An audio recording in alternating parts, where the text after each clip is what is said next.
Roberto S. Manlangit, Ryan Villanueva, Jomar M. Dumupoy, Bob Daylan S. Milabat, Medard D. Apit, and Paz Eugenia Villusino.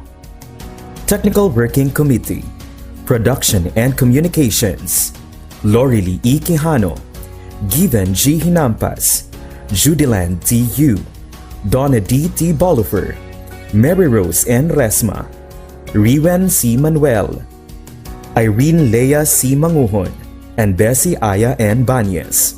Social Media and Packaging Team, Christian Anhara L. Martesio, William R. Ranara, Joan T. Iscoton, Roberto S. Acusar Jr., May B. Istaniol, Richard H. Arellano, Ralph A. Tabanyag, Angelo C. Gutierrez Jr., Jade Karen R. Arais, Eliza May Garsuta, Sedi S. Caballero, and Jane S. Caballero.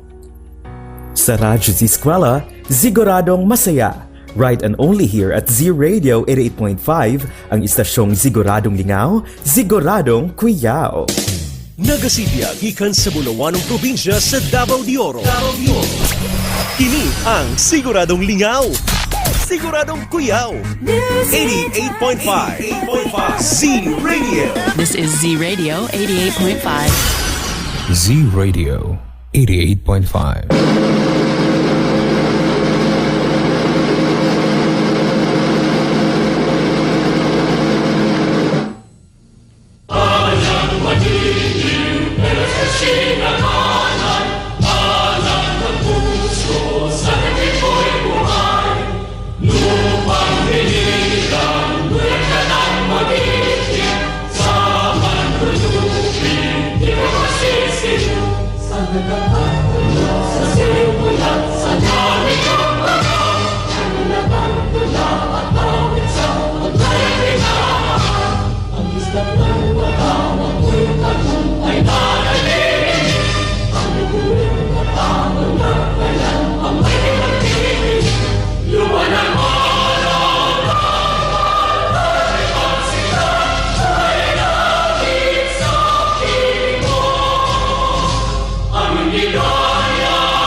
Today's reflection, Zephaniah chapter 3 verse 17. He will rejoice over you with singing. A young father held his baby boy in his arms, singing to him and rocking him in soothing rhythm. The baby was hearing impaired, unable to hear the melody or the words. Yet, the father sang anyway, in a beautiful, tender act of love toward his son. And his efforts were rewarded with a delightful smile from his little boy. The imagery of the father-son exchange bears a striking resemblance to the words of Zephaniah. The Old Testament prophet says that God will joyfully sing over his daughter, the people of Jerusalem. God enjoys doing good things for his beloved people, such as taking away their punishment and turning back their enemies. Zephaniah says they no longer have any reason for fear and instead have cause for rejoicing. We, as God's children redeemed by the sacrifice of Jesus Christ, sometimes are hard-hearing, unable, or perhaps unwilling to tune our ears to the exuberant love of God sings over us. His adoration of us is like that of the young father who lovingly sang to his son despite his inability to hear. He has taken away our punishment too, giving us further reason to rejoice. Perhaps we might try to listen more closely to hear the joy ringing loudly in His voice. Father, help us to hear your loving melody and savor being held safely in your arms.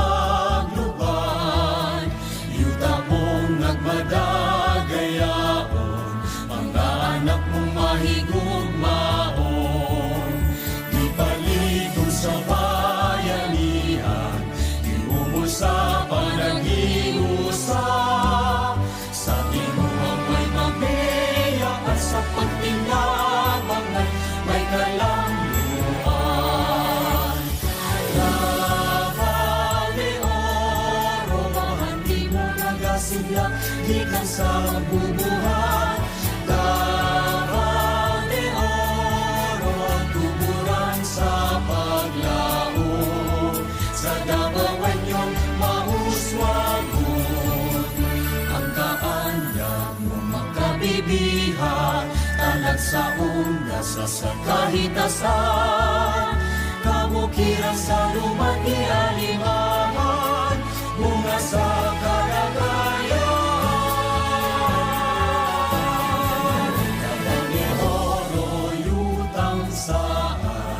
May bulawang may pagluban, yuta mong nagmadagayaon, mga anak mong mahigugmaon. Ipalikon sa bayanihan, iumol sa panaghiusa, sa timuhang may mapeya at sa pagpinabangan may kalang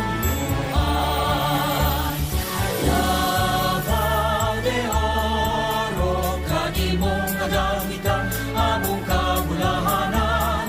Davao de Oro, mapunawanong paraiso, sa naghiusang Davaoenyo, ang kaanyang makabibihan, talag sa ondas sa kahitasan, kabukiran sa lumang-ialimahan, bunga sa kalagayan.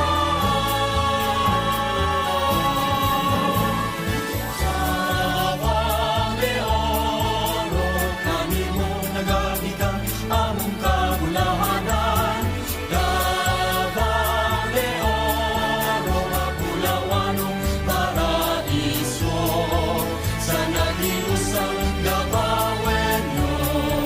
Davao de Oro, Davao de Oro, dagat tuyutan, buhing bulawan. Davao de Oro, Davao de Oro, dagat tuyutan.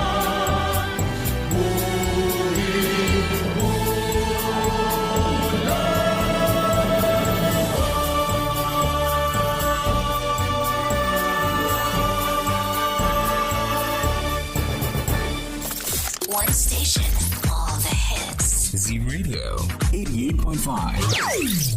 Z Radio 88.5.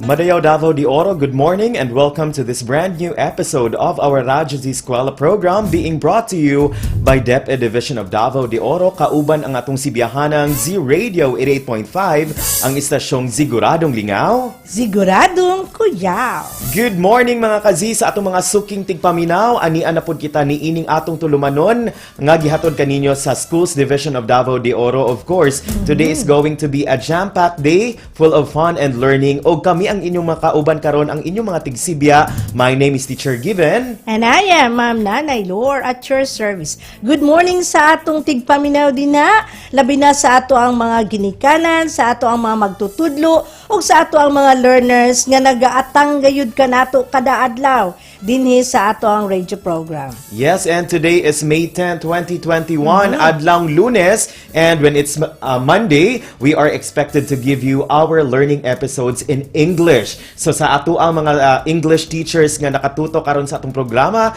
good morning, and please join us down to 2 o'clock this afternoon para sa atong paghatod sa ato ang mga nagunang lesson presentations. Yes, Sir Given, and it's very cold.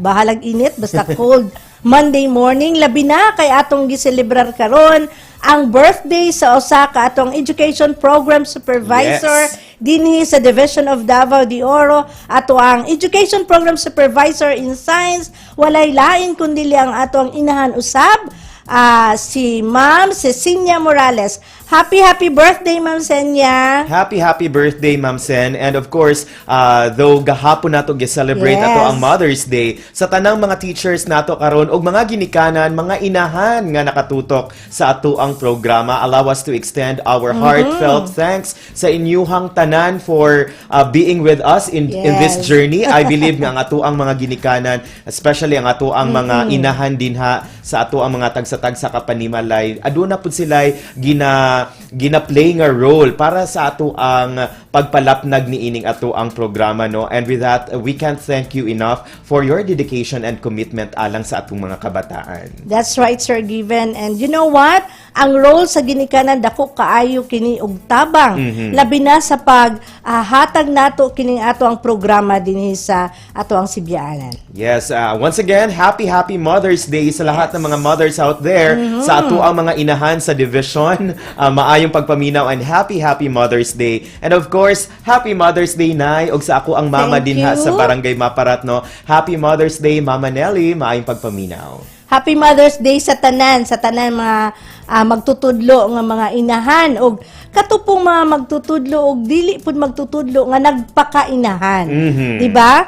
Kay regardless sa kung unsa man mababaeng malalaki, naamanggoy time, Sir Given, nga ang usa ka tao inahan ug amahan sa usa ka panimalay. That's right. I agree, Nay, kay we don't have to be a woman para mahimong That's inahan, right. di ba? Kay naay mga salute po daay sa ato ang mga amahan dinha nga nagpakainahan para sa ato ang mga kabataan, no. Grabe jud ang ato ang mga pagsakripisyo makita nato na, and of course we will be rewarded sa ato ang mga ginabuhat didto sa taas. That's And back to our program, no. Mabati og makita gihapon ta ninyo gawa sa inyong mga radyo, mga kaigsuonan, no. 88.5 on your radio dial, makita og mabati ta ninyo pinaagi sa ato ang mga social media platforms. Yes, you may view us at our Facebook Live at Z-Radio 88.5, our DepEd Tayo Division of Davao de Oro, our Radyo Z-Eskwela DepEd Davao de Oro, and of course, we are live at our YouTube channel, Radyo Z-Eskwela DDO. So, pwede ka mo comment, mo greet o magpadayag sa inyong mga concerns dinha sa ato ang mga comment boxes. Yes, please. We are encouraging you to take part sa ating discussion by commenting all your questions and greetings sa atong mga comment boxes. And please share, like, follow, and subscribe all our social media platforms para mas mapa-widen pa nato ang reach ni ining ato ang programa. Alright, time now it's 10:31, and without much further ado, Nay, atuan ang sugdan ng atong first lesson presentation for today's episode. We will be starting off with our English 9 lesson presentation. Yes, our English 9 with the topic relevance and truthfulness of ideas in material viewed. Hatod kini kanato sa ato ang content presenter nga walay lain kundi si Sir Samuel R. Babiano Jr., Teacher 1 of AORSN National High School, and of course, the Creative Resource Material Developer, Ma'am Mary Cliscar A. Capitan, Master Teacher 1 of New Bataan District. That is why, to all our learners out there, please get ready and welcome to this magnificent expedition of learning as we bring you our lesson presentations in English. My name is Teacher Given. And I am Ma'am Nanay Lore. Tara na! Magklase na ta!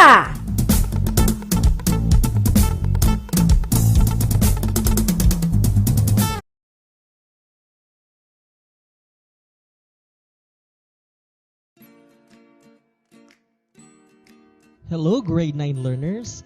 How are you today? Do you still remember me? Right. I am your English 9 on-air teacher. I am Sir Sam, and welcome back to Radio Z-Eskwela. Today is another worthwhile step towards your journey in English Grade 9. For today, our topic is relevance and truthfulness of ideas in a material viewed. Again, our topic for today is relevance and truthfulness of ideas in a material viewed. After going through our class on air today, you are expected to determine the relevance and truthfulness of ideas in a material viewed. What are you waiting for? Get your English modules. And also, I encourage you to get and open your dictionary for vocabulary enrichment because later on, we may be encountering unfamiliar words. Sit back and relax. Before we will begin, I want you to recall our previous lesson on differentiating biases and prejudices. How do we do that? Listen to my instruction. You will examine pictures, then you will tell whether the images in the pictures have relevance to the idea of bias and prejudice as you understand it. All you have to do is say the word relevant if you think that the picture is connected to bias and prejudice, or irrelevant if you think that the picture is not connected to the idea of bias and prejudice. Are you ready? Let us begin. First picture. The picture shows both man and a woman standing separately on a pile of coins. The man stands higher than the woman because he stands on a higher pile of coins. Now, does this picture show relevance to the idea of bias and prejudice? Is it relevant or irrelevant? The correct answer is relevant. The picture is relevant to the idea of bias and prejudice because it shows prejudice against gender as many opportunities favor men than women. Next, picture number 2. The picture shows a black girl who looks sad and indifferent. Behind her are 2 white girls happily talking to each other, most likely gossiping about the black girl. Now, does this picture show relevance to the idea of bias and prejudice? Is it relevant or irrelevant? The correct answer is relevant. The picture is relevant to the idea of bias and prejudice because it shows prejudice against race, as blacks are treated differently in other countries. Next, picture number 3. The picture shows images of boys and girls in their school uniforms, aligned on their desk and in focus answering their schoolwork. Now, does this picture show relevance to the idea of bias and prejudice? Is it relevant or irrelevant? The correct answer is irrelevant. The picture is irrelevant to the idea of bias and prejudice because it shows no bias and no prejudice. How did you find the activity? It was exciting, I know. Perhaps you have now an idea what is meant by relevance of ideas. Let's find more of it in our lesson today. Have fun learning!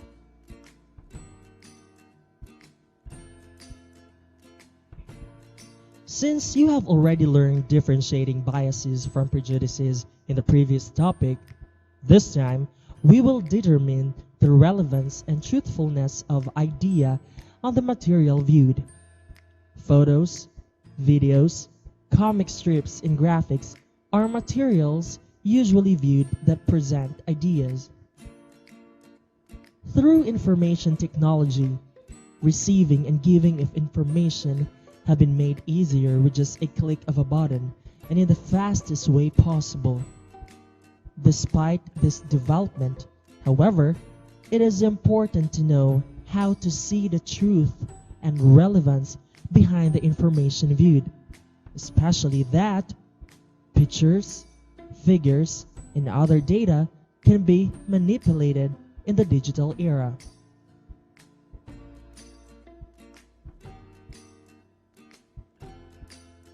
Now, I want you to view this video clip titled, "Does social media have the power to change the world?" Here is what you are going to do. Listen to my instruction. I will be playing the video titled, "Does social media have the power to change the world?" Please be guided with the following questions for you to answer. Write your answers on a sheet of paper. Just try. Here are the guide questions. Number 1. What are the social networking sites used all over the world? Number 2. What are some information from the video clip that show relevance and truthfulness about you as a social media user? And number 3. What do you think is the impact of social networking sites to people around the world? Are you ready? Now, let's start watching the material.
Now, let us go back to the guide questions and answer them based on the video you just watched and listened. Number 1. What are the social networking sites used all over the world? The answers are Twitter, Facebook, Mixit, Weibo, WeContacti are some of social networking sites used all over the world. Number 2. What are some information from the video clip that show relevance and truthfulness about you as a social media user? The answers are the world population that uses social media is 26%. Social media helped in social change. 3/5 of the population remains unconnected to social media due to censorship, inequality, and digital divide. Number 3. What do you think is the impact of social networking sites to people around the world? The possible answer is social media can be very influential to society as the number of its users increases rapidly. Were you able to provide some answers? Right, that's awesome. We will learn deeper on the relevance and truthfulness of ideas in a material viewed when we are back. So, stay tuned. The Radyo Z-Eskwela program of the Division of Davao de Oro is being brought to you by Nueda Builders Construction and Supply Incorporated, Maverick Builders Incorporated, Mitch Construction and Supply, Archicons Architectural Construction and Supply, DB Construction and Supply, Hanaway Builders Corporation, Phoenix Corvada Tagum Gasoline Station, Master Construction and Supplies, Mackenzie Builders, GP&H Construction Incorporated, Metro Gear Construction Corporation, NEN Builders and Development Services Corporation, Max Mays Enterprises Incorporated, We Inc. Construction Company, Rangay Construction and Supply, East Sussex Enterprise, WM Construction, Councilor Boogie and Miss Marjorie Vertodazo, Icon Builders and Supply, and Apex Mining Company Incorporated. Now we are back. Let us continue our discussion about relevance and truthfulness. Learning how to judge ideas, points of view, and arguments presented in a material is important for students' growth as independent thinkers. In order to develop a sound framework to test arguments and enrich point of view, one should know how to analyze and to critically evaluate truthfulness and relevance of the information. However, how do you know that an idea is relevant? Well, a relevant idea contains information that supports the context, message, or theme of the material, and it consists of factual data. Our keywords here are supports and factual data, which means that a relevant idea has something to do with the material. It is related, it is connected, which means it is important. The opposite of relevant idea is irrelevant idea. Irrelevant idea contains other information not related to the context, message, or theme of the material. Therefore, not important. Now, how do you know that an idea is truthful? Well, the ideas or information are considered truthful when it fits the fact and it is verifiable. Our keywords here are fits the fact and it is verifiable, which means that an idea is truthful when it is based on facts or something that can be proven and tested. Therefore, one must undergo fact-checking before accepting an information.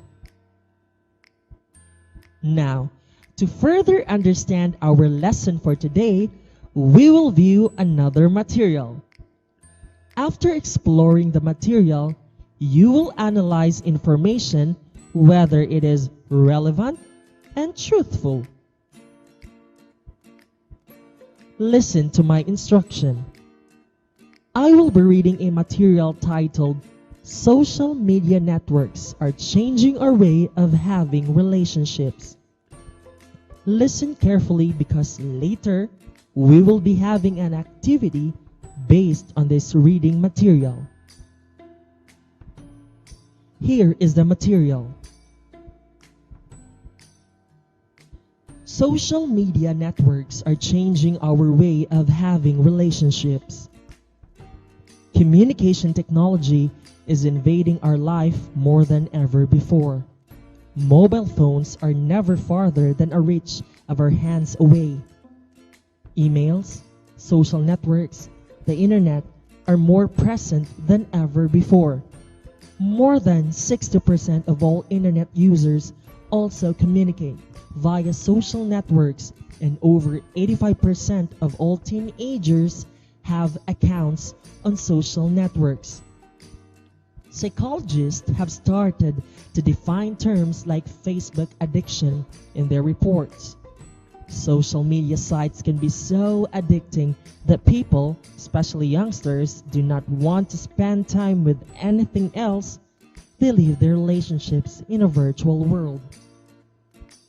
People often choose to talk to each other via mobile phone, Skype, or communicate via Facebook because they may be afraid of getting to know each other face to face. However, by doing this, they are missing out on their partner's facial expressions or the gestures that the other makes. Emotions are reduced to likes or dislikes, smiley faces, or other emoticons. Psychology experts have also noticed that more and more marriages are breaking up.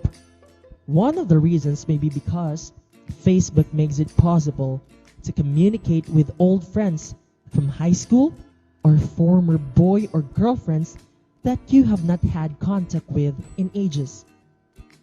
Couples are not communicating with each other as they should in real life. They sometimes even break up over Facebook and other social networks.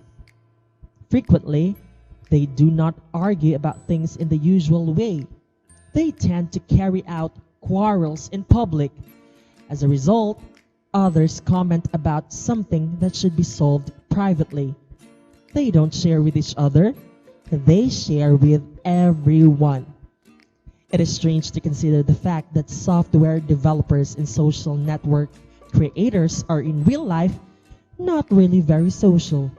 Most of them are shy people who like to stick to their computers and do not create lasting friendships.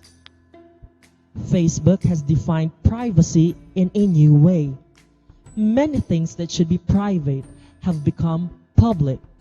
Social media has changed the world.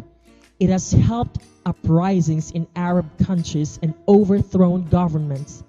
Facebook, Twitter, and others are omnipresent. They are the last things we worry about when we go to bed, and the first things we check on when we get up. In the future, more social networks may pop up. We may be able to not only share photos with others, but also our shopping lists or illnesses. More and more sites on the web are telling people to share. The more followers and friends we have, the more excited we get. Now, we will do this exercise. Listen to my instruction. On a separate sheet of paper, answer this 10-item quiz.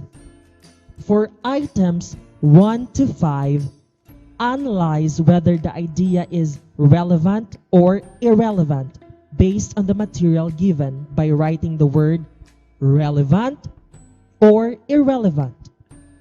For items 6 to 10, analyze whether the idea is truthful or untruthful based on the material given by writing the word truthful or untruthful. I will be reading the items twice. Now, are you ready? Let's start. Number 1. The things we post on social networking sites are available at a specific time only. The things we post on social networking sites are available at a specific time only. Number 2. Personal lives become publicized on social media.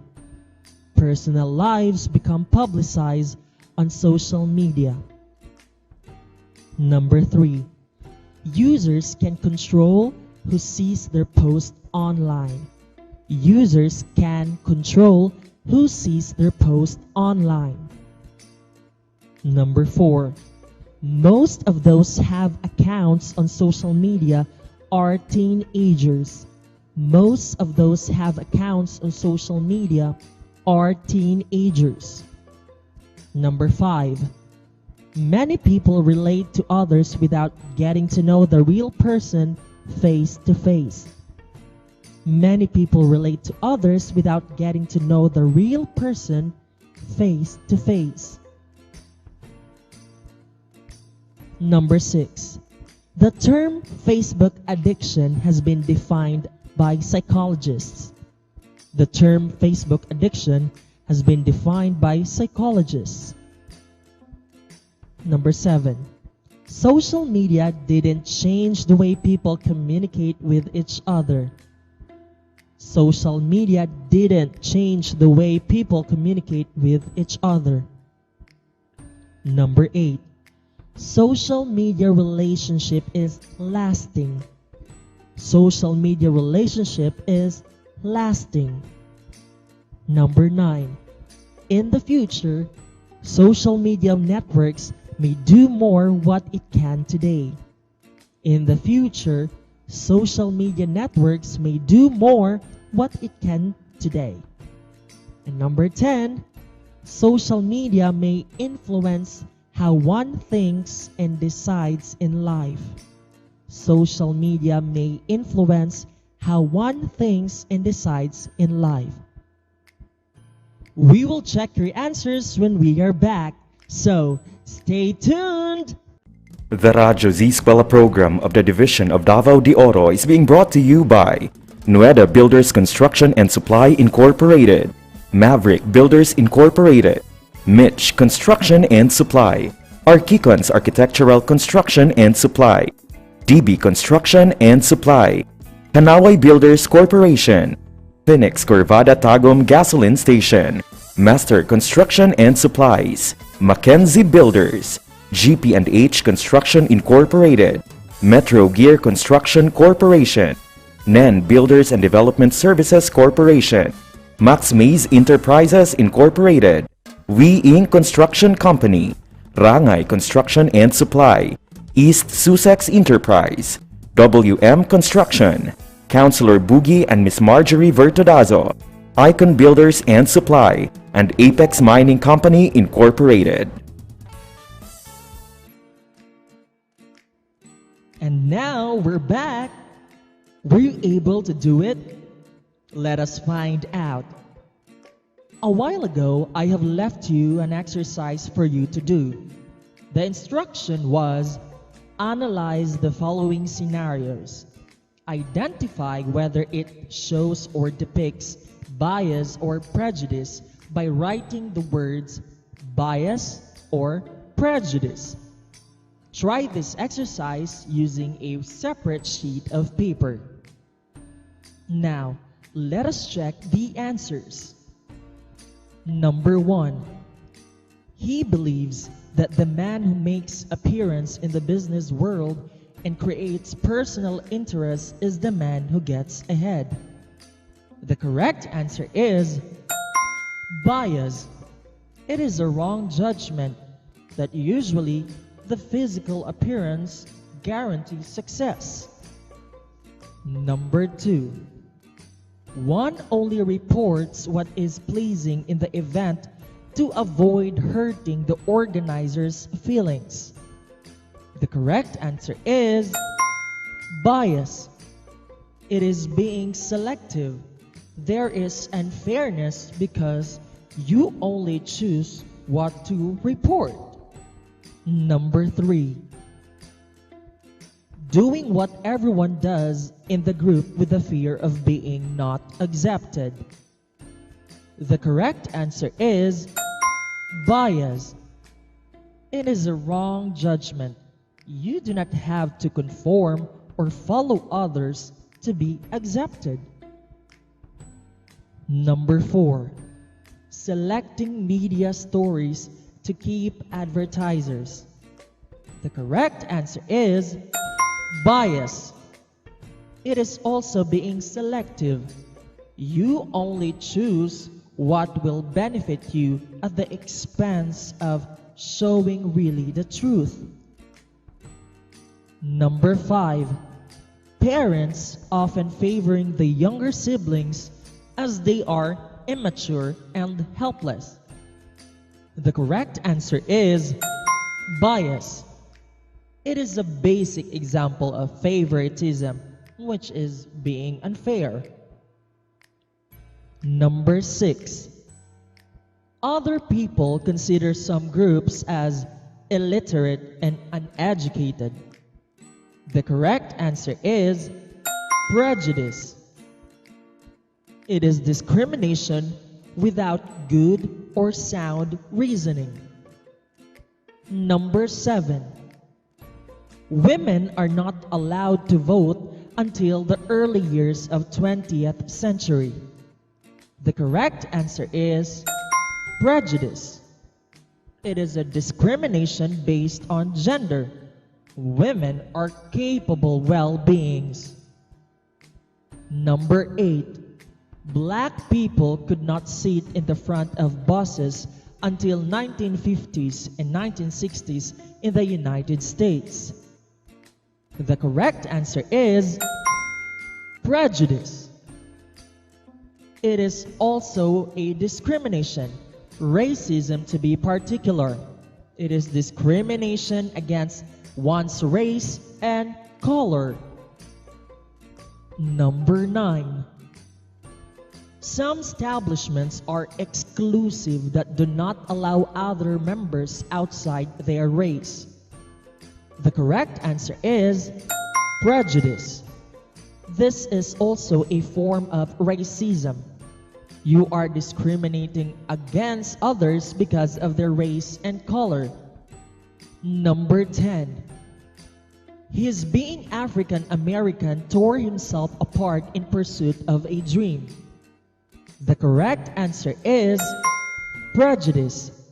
This is also an example of racism, in which you dislike someone or discriminate someone because of their race and color. Congratulations, you did well. Remember, detecting authors' biases and prejudices is an important skill in critical reading. One has to analyze what he is reading first before accepting author's idea. And I hope you will keep to yourself the learnings of today about bias and prejudice. I hope you learned something. This is Sir Sam Babiano, your English Grade 9 on-air teacher. Goodbye and see you next time. Radyo Z-Eskwela Executive and Technical Working Committee. The school's Division Superintendent, Eufemia T. Gamutin Seso 5. Assistant Schools Division Superintendent, Dr. Romel R. Handayan. Curriculum Implementation Division OIC Chief, Dr. Arlene B. Lim. School Governance and Operations Division, Dr. Ruben J. Riponte. Program Director, Dr. Arlene B. Lim. Assistant Program Director, Noemi P. Canales. Members, Cecilia Morales, Dr. Hilda A. Opeña, Dr. Eldecris B. Calzadora, Dr. Dexter A. Siquinia, Nohara O. Pinute, Dr. Grace D. Pontillas, Dr. Renato N. Pakpakin, Dr. Andy P. Cabodok, Juanito Lapiceros, Engineer Norberto S. Manlangit, Ryan Villanueva, Jomar M. Dumupoy, Bob Daylan S. Milabat, Medard D. Apit, and Paz Eugenia Villusino. Technical Working Committee, Production and Communications, Lorely E. Quijano, Given G. Hinampas, Judiland T. U, Donna D. T. Bolifer, Mary Rose N. Resma, Riwen C. Manuel, Irene Lea C. Manguhon, and Bessie Aya N. Banyes. Social Media and Packaging Team, Christian Anhara L. Martesio, William R. Ranara, Joan T. Iscoton, Roberto S. Acusar Jr., May B. Istaniol, Richard H. Arellano, Ralph A. Tabanyag, Angelo C. Gutierrez Jr., Jade Karen R. Arais, Eliza May Garsuta, Sedi S. Caballero, and Jane S. Caballero. Sa Radyo Z-Eskwela, siguradong masaya. Right and only here at Z Radio 88.5, ang istasyong siguradong lingaw, siguradong kuyaw. Z-Radio! Z-Radio! Z-Radio 88.5. Siguradong lingaw, siguradong kuyaw. One station, all the hits. Z Radio 88.5.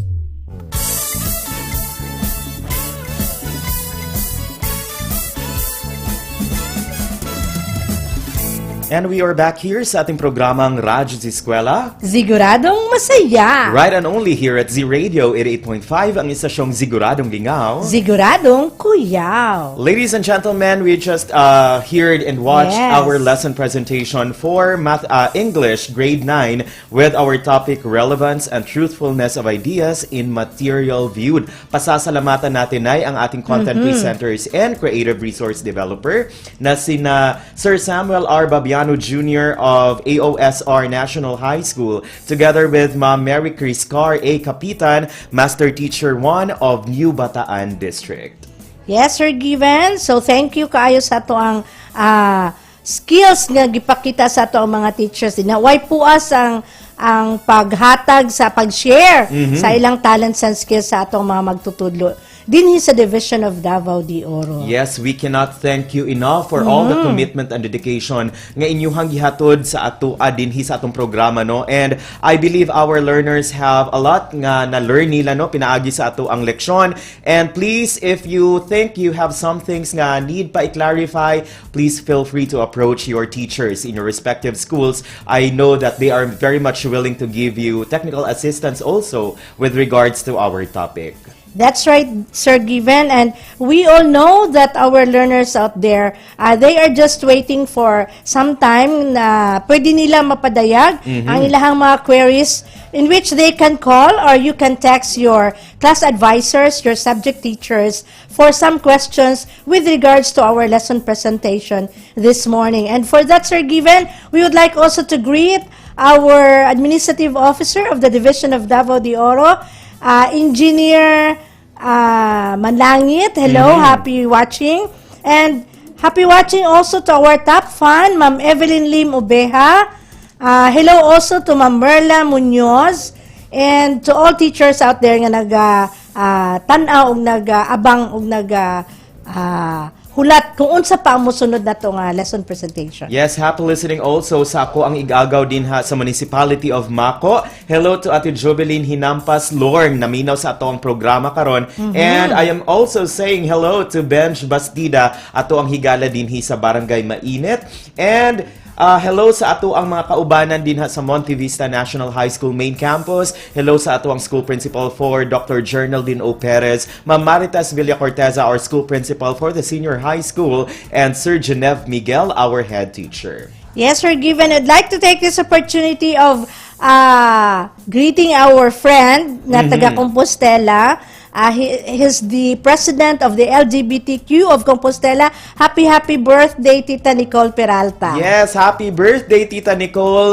We wish you all the best. Yes. And, of course, Godspeed. Blessed up sa imuhang kinabuhi nga daghan kag na-touch nga mga tao. And happy birthday also sa akong higala, Butch. Thank you very much for tuning in. And padayon lang sa pagpaminaw din ha. Mga kaigsuunan, oras nato, it's 11:07. Og mabati gihapon ta ninyo. Pinaagi sa ato ang Radyo 88.5 on your radio dial ug sa ato ang mga nagkadaiyang social media platforms. And right now sa tamo adto sa atong next lesson presentation, pasalamatan sa nato ang ato ang Radyo Z-Eskwela program sponsors. Maayong pagpaminaw and thank you very much Nueda Builders Construction and Supply Incorporated, Maverick Builders Incorporated, Mitch Construction and Supply, Archicons Architectural Construction and Supply, DB Construction and Supply, Kanaway Builders Corporation, Phoenix Corvada Tagum Gasoline Station, Master Construction and Supplies, Mackenzie Builders, and GP&H Construction Incorporated. Right now, mga kazi, we will be moving on to our next lesson presentation, and I believe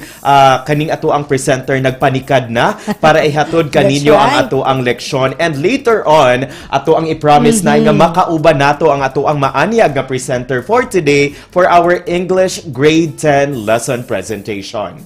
And of course, we will be discussing about the topic informative, persuasive, and argumentative writing techniques. That is for English 10. We have with us our content presenter, Ma'am Maria Evelyn C. Tanutan, Master Teacher 1 of Mabini National High School, and of course together with our creative resource material developer, Carlo A. Kasumpong, Teacher 1 of Mabini National High School. To all our learners, especially our grade 10 learners in English, please find your most comfortable positions and please join us as we bring you this magnificent learning expedition in English with our topic, informative, persuasive, and argumentative writing techniques. My name is Teacher Given. And I am Ma'am Nanay Lor. Tara na! Magklase na ta!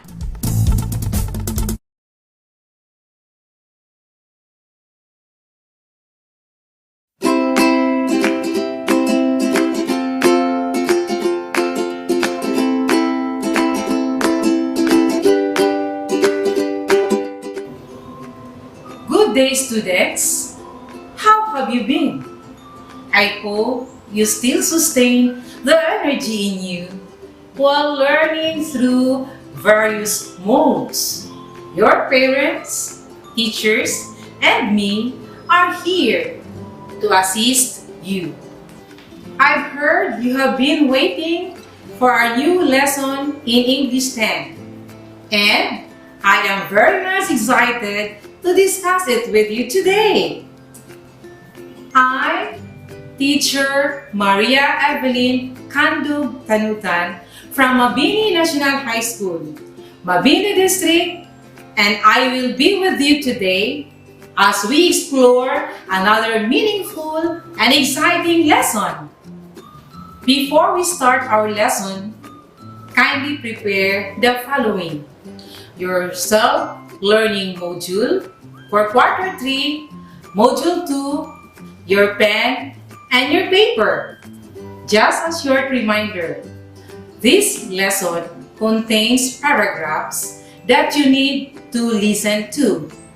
Listening and understanding each will help you acquire the necessary skills in writing and speaking. Are you ready?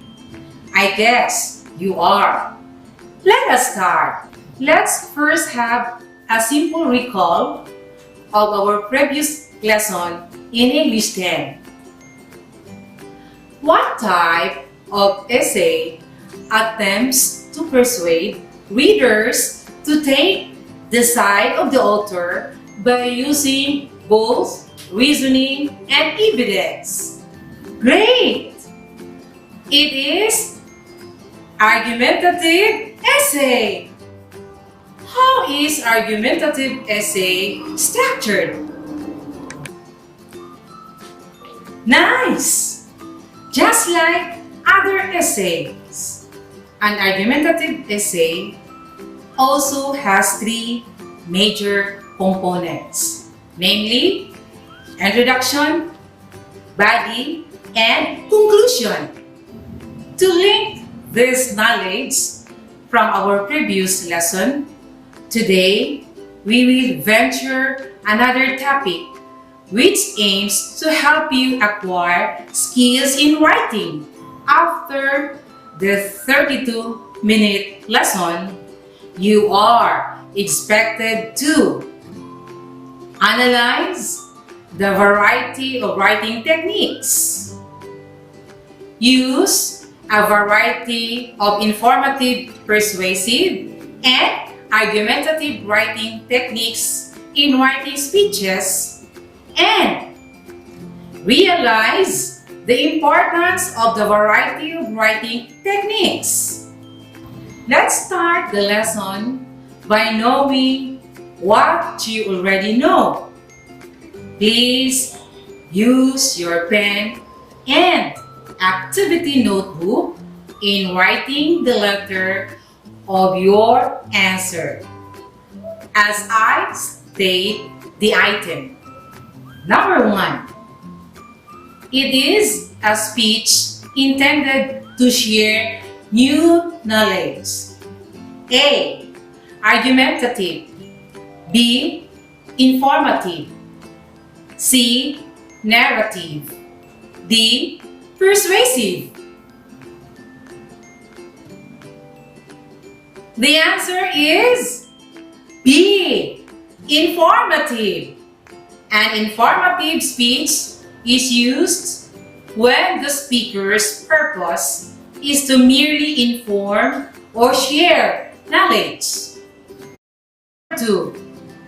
It is a speech that convinces the reader or listener to agree to the writer's or speaker's point.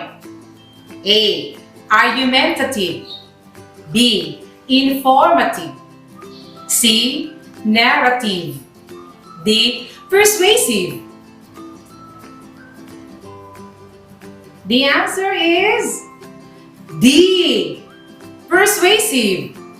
A persuasive speech is used when the speaker's purpose is to convince others to agree with one's own point. Number 3. It is a speech that convinces the reader or listener to affirm the validity of the writer's or speaker's argument. A. Argumentative. B. Informative. C. Narrative. D. Persuasive. The answer is A. Argumentative. An argumentative speech is used when the speaker's purpose is to convince others to accept and affirm the validity of the argument. Number 4. It refers to the connection of ideas both at the sentence level and paragraph level. A. Cohesion. B. Cohesive writing. C. Coherence. D. Thesis. The answer is C. Coherence. Coherence is evident when the ideas are logically connected. There is logical connection when the theme is unified from the introduction up until the conclusion. Number 5. It refers to the grammatical connection within sentences or paragraphs. A. Cohesion. B. Cohesive writing. C. Coherence. D. Thesis. The answer is cohesion. Cohesion concerns the flow of sentences and paragraphs from one to another. It differs from coherence since it focuses on grammatical and lexical structures. Were you able to keep on track with the items and the respective answers? Very good! Let's now determine the corresponding rating of your score. If you got 5, your rating is 100%. If you got 4, your rating is 90%. If you got 3, your rating is 80%. If you got 2, your rating is 75%. If you got 1, your rating is 70%. Congratulations and good luck for the succeeding activities. How do you feel with your score? Does it make you happy or does it make you want to do better? Remember that your scores in our first activity don't generally define you. However, you can do better by listening attentively and by participating actively in our lesson and activities. Take a deep breath and prepare yourself as we will formally discuss our lesson after these few reminders. The Radyo Z-Eskwela program of the Division of Davao de Oro is being brought to you by Nueda Builders Construction and Supply Incorporated, Maverick Builders Incorporated, Mitch Construction and Supply, Archicons Architectural Construction and Supply, DB Construction and Supply, Hanaway Builders Corporation, Phoenix Corvada Tagum Gasoline Station, Master Construction and Supplies, Mackenzie Builders, GP&H Construction Incorporated, Metro Gear Construction Corporation, NEN Builders and Development Services Corporation, Max Mays Enterprises Incorporated, We Inc. Construction Company, Rangay Construction and Supply, East Sussex Enterprise, WM Construction, Councilor Boogie and Miss Marjorie Vertodazo, Icon Builders and Supply, and Apex Mining Company Incorporated. Hi students! This is still Maria Evelyn, your English 10 teacher for today. Get ready as we fill your mind with refreshing concepts and unique in writing any types of speech. Can you cite your prior understanding based on the items that you answered recently?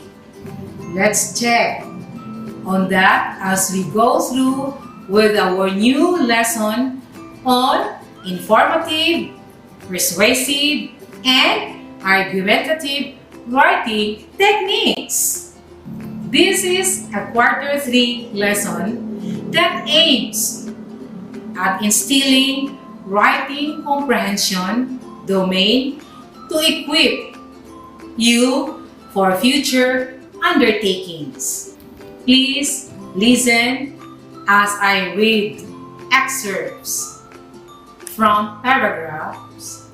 Note the salient features of the structure and the words used. First, the idea of school uniforms seems like an outmoded concept for many students in the Philippines, especially to those who study in public schools. Yet, around the world, wearing school uniforms has been the rule Often, the cause of bullying in schools are from people being different for not wearing the precise clothes. If someone looks richer, most people feel like they have a higher social status or more power. To the contrary, uniforms allow students to learn on a fairer level with less judgment about choices of clothing, brands, or physical appearance. A lot of students who wear school uniforms claimed that they feel prouder of their school. Wearing school colors gives students a feeling of being more connected to their school and classmates or even in the community. Wearing school uniforms can also help people gain more self-confidence because they will be identified as part of the institution. What did you observe in the excerpt? How did the author introduce the idea? Correct. The author stated a point or position regarding the wearing of school uniforms, especially in public schools. In introducing the point or position, a thesis statement has been used. It is in the sentence, the idea of school uniforms seems like an outmoded concept for many students in the Philippines, especially to those who study in public schools.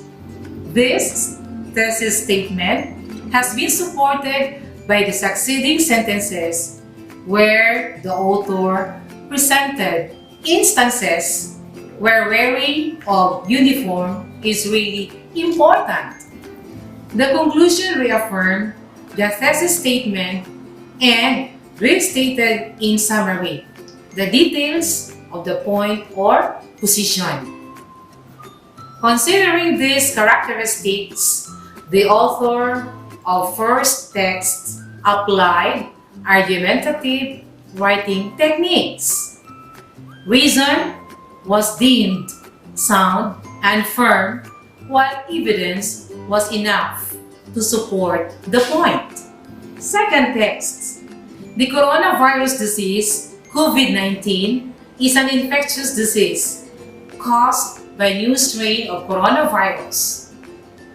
This new virus and disease were unknown before the outbreak began in Wuhan, China in December 2019. On January 30, 2020, the Philippine Department of Health reported the first case of COVID-19 in the country with a 38-year-old female Chinese national. On 7th March, the first local transmission of COVID-19 was confirmed. World Health Organization is working closely with the Department of Health in responding to the COVID-19 outbreak. What is the excerpt all about? What kind of details are presented? Yes, the excerpt is about coronavirus disease or COVID-19. The author presented in detail information about the disease and how it spread in the Philippines. Since the author used information with the purpose to make people aware and provide relevant knowledge, what do you think is the writing technique being used? Very good! The author used informative writing technique in order to expose or state information without biases or judgment. Third text. Education is the key to success, as an old adage goes. A good education can teach a child how to learn and how to have an independent learning. It may also teach a child how to reason so that a child does not grow up to be ignorant. There are a lot of reasons why education is important in our society today. One of these is it helps people how to learn. It is not how the child accumulates knowledge either in the school or at home, but how the child is taught to learn things differently. If the child has been taught how to learn, then he will bring such learning until he becomes an adult. Such learning will teach him to succeed in the future. If education is not seen as important, then one day it will just be all about school scores and will be just a part of the curriculum. Without education, learning is hard to achieve. What do you think is the purpose of the excerpt? Is there an attempt to set a point and provide arguments? Exactly. The purpose of the author is to persuade the readers about the importance of education without an attempt to build up an argument. Ideas were presented for the purpose of persuasion and not for argumentation. Hence, the author used a persuasive writing technique. In persuasive writing technique, the author convinces the audience to take a side by presenting one side of opinion and by using emotional devices. Based on the three texts that you listened to and a brief background of the writing techniques, can you enumerate the three techniques in writing an essay for a speech? Very good! The three techniques for writing a speech are informative, persuasive, and argumentative. Remember that an informative speech explains unusual terms or ideas.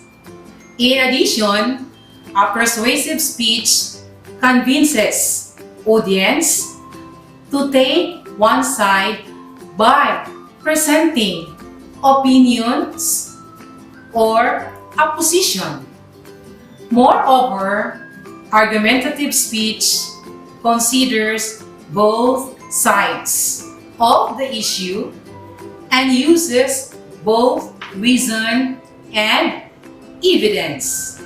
It is very important to know the purpose of the speech before writing one, because it will guide you on the appropriate steps, words, and structure. Regardless of the technique, however, the author has to consider both cohesion of paragraphs and coherence of ideas in writing. Cohesion is the interconnection that link between and among the grammatical composition of paragraphs. On the other hand, coherence is the logical interconnection and unity of ideas. It is a broader term where cohesion is based upon. Although these two terms are related, they are different in nature and purpose. At this moment, review your notes for our simple evaluative activity. I'll be right back after these few reminders.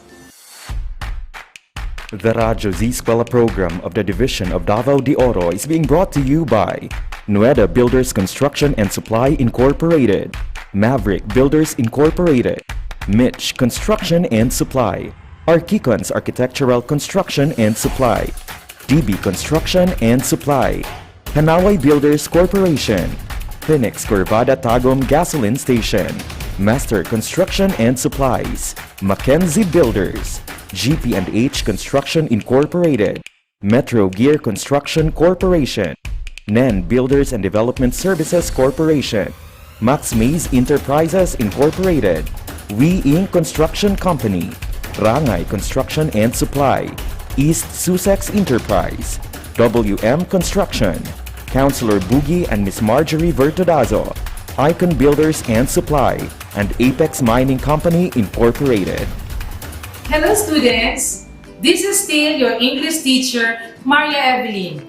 At this juncture, we will have two brief activities.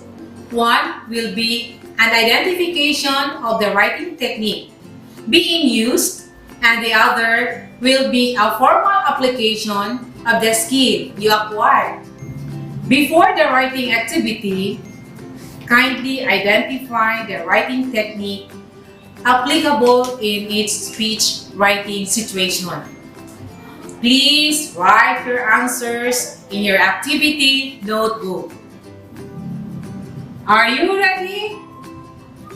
I guess you are. 1. A community leader informs the public of the new curfew ordinance in the barangay.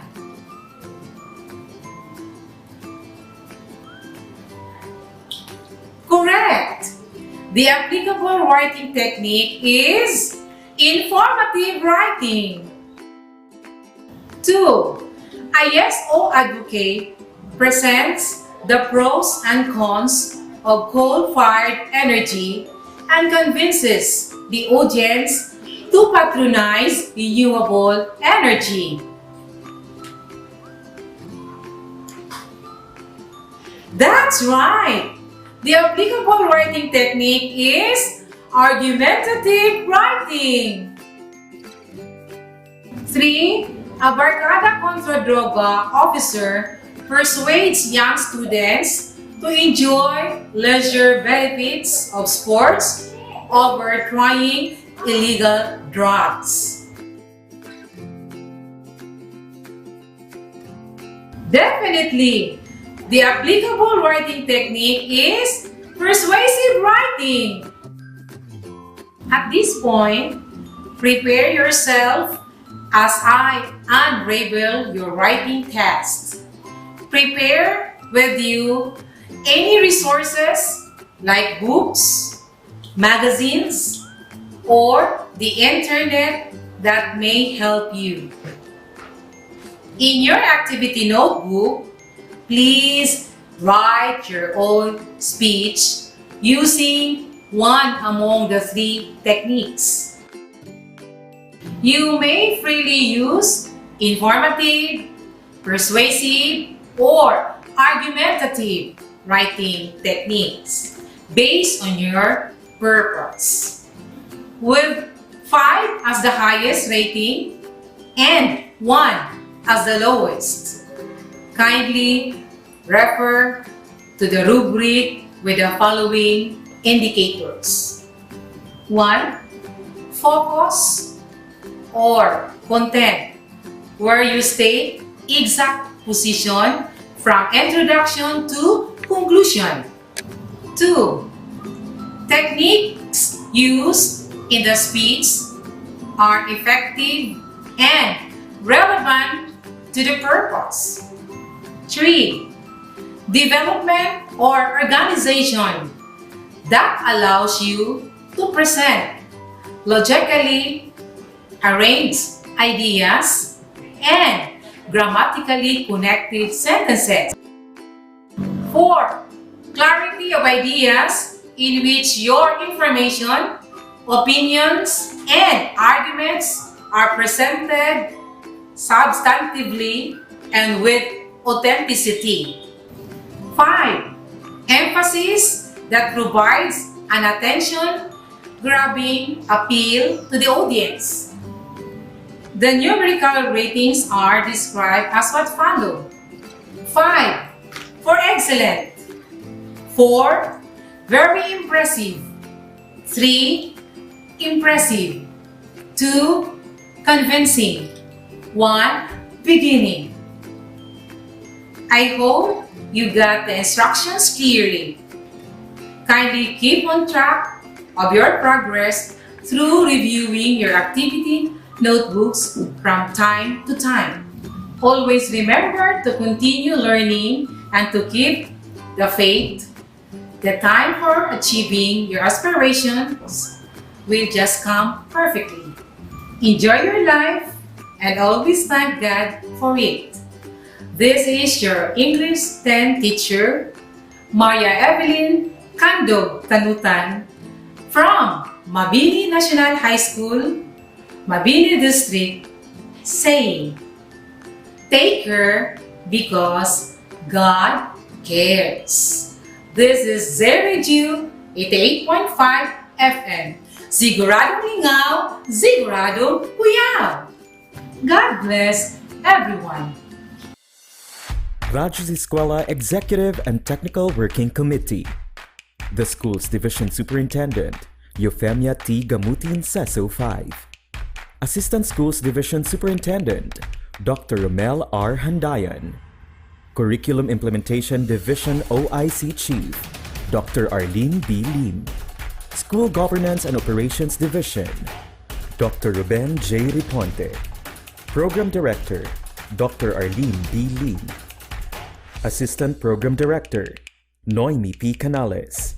Members, Cecilia Morales, Dr. Hilda A. Opeña, Dr. Eldecris B. Calzadora, Dr. Dexter A. Siquinia, Nohara O. Pinute, Dr. Grace D. Pontillas, Dr. Renato N. Pakpakin, Dr. Andy P. Cabodok, Juanito Lapiceros, Engineer Norberto S. Manlangi, Ryan Villanueva, Jomar M. Dumupoy, Bob Daylan S. Milabat, Medar D. Apit, and Paz Eugenia Villusino. Technical Working Committee, Production and Communications, Lorely E. Quijano, Given G. Hinampas, Judilan T. Yu, Donna D. T. Bolivar, Mary Rose N. Resma, Riwen C. Manuel, Irene Lea C. Manguhon, and Bessie Aya N. Banyes. Social Media and Packaging Team, Christian Anhara L. Martesio, William R. Ranara, Joan T. Iscoton, Roberto S. Acusar Jr., May B. Istaniol, Richard H. Arellano, Ralph A. Tabanyag, Angelo C. Gutierrez Jr., Jade Karen R. Arais, Eliza May Garsuta, Sedi S. Caballero, and Jane S. Caballero. Sa Radyo Z-Eskwela, siguradong masaya. Right and only here at Z-Radio 88.5, ang istasyong siguradong lingaw, siguradong kuyaw.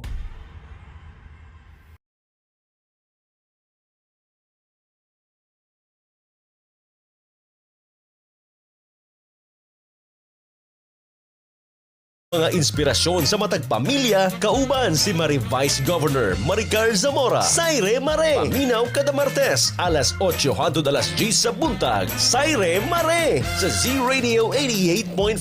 Siguradong lingaw, siguradong kuyaw. Saire Mare.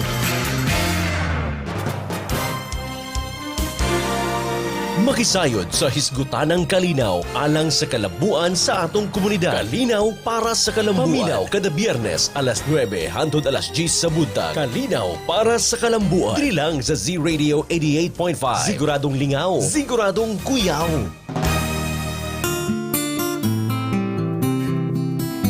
Ang buhing grasya, ang pulong sa Dios, mao ang pagkaon sa atong kalag. Ang buhing grasya, duyog, paminaw ug apil sa Santos nga Misa kada Sabado, alas 6 hangtod alas 7:30 sa gabi, diri lang sa Z-Radio 88.5. Pre, unsa din ang 88.5?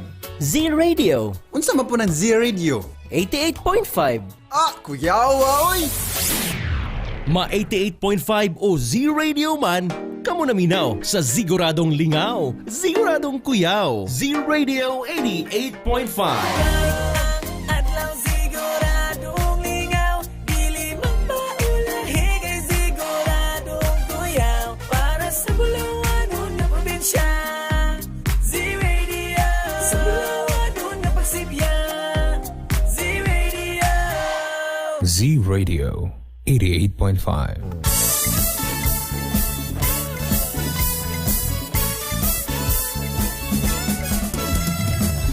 Check our time, it's 11:44 in the morning and you are still tuning in to Z-Radio 88.5, ang isasyong Siguradong Lingaw. Siguradong kuya. Ladies and gentlemen, ato anang nahatod kaninyo ang atong ikaduha nga lesson presentation for today's episode. This was brought to us by Ma'am Maria Evelyn C. Tanutan, Master Teacher 1 of Mabini National High School, together with Sir Carlo O. Kasumpong, Teacher 1 of Mabini National High School, the Creative Resource Material Developer.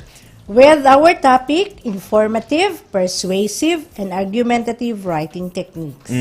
So I hope nga daghantag mga nakutlo atong atoang leksyon karong adlaw. right. And I believe no nga ang atoang mga estudyante din ha, were really engaged with our lesson today because that is very interesting og angay lamang gyud nga makuha nato no ang difference between informative, persuasive, and argumentative writing techniques. Yes, sir, given. Yes, before tamo ato nay no ato asang itimbaya our EPS in charge for today's Yes. episode, our Education Program Supervisor in English, Dr. Hilda Opeña. Maayong pagpaminaw, Ma'am Dada. May pagpaminaw sa ilaha dito karon Sir Given because they are there at our division office, all our education program supervisors, of course headed by our chief of the CID, Dr. Arlene Lim.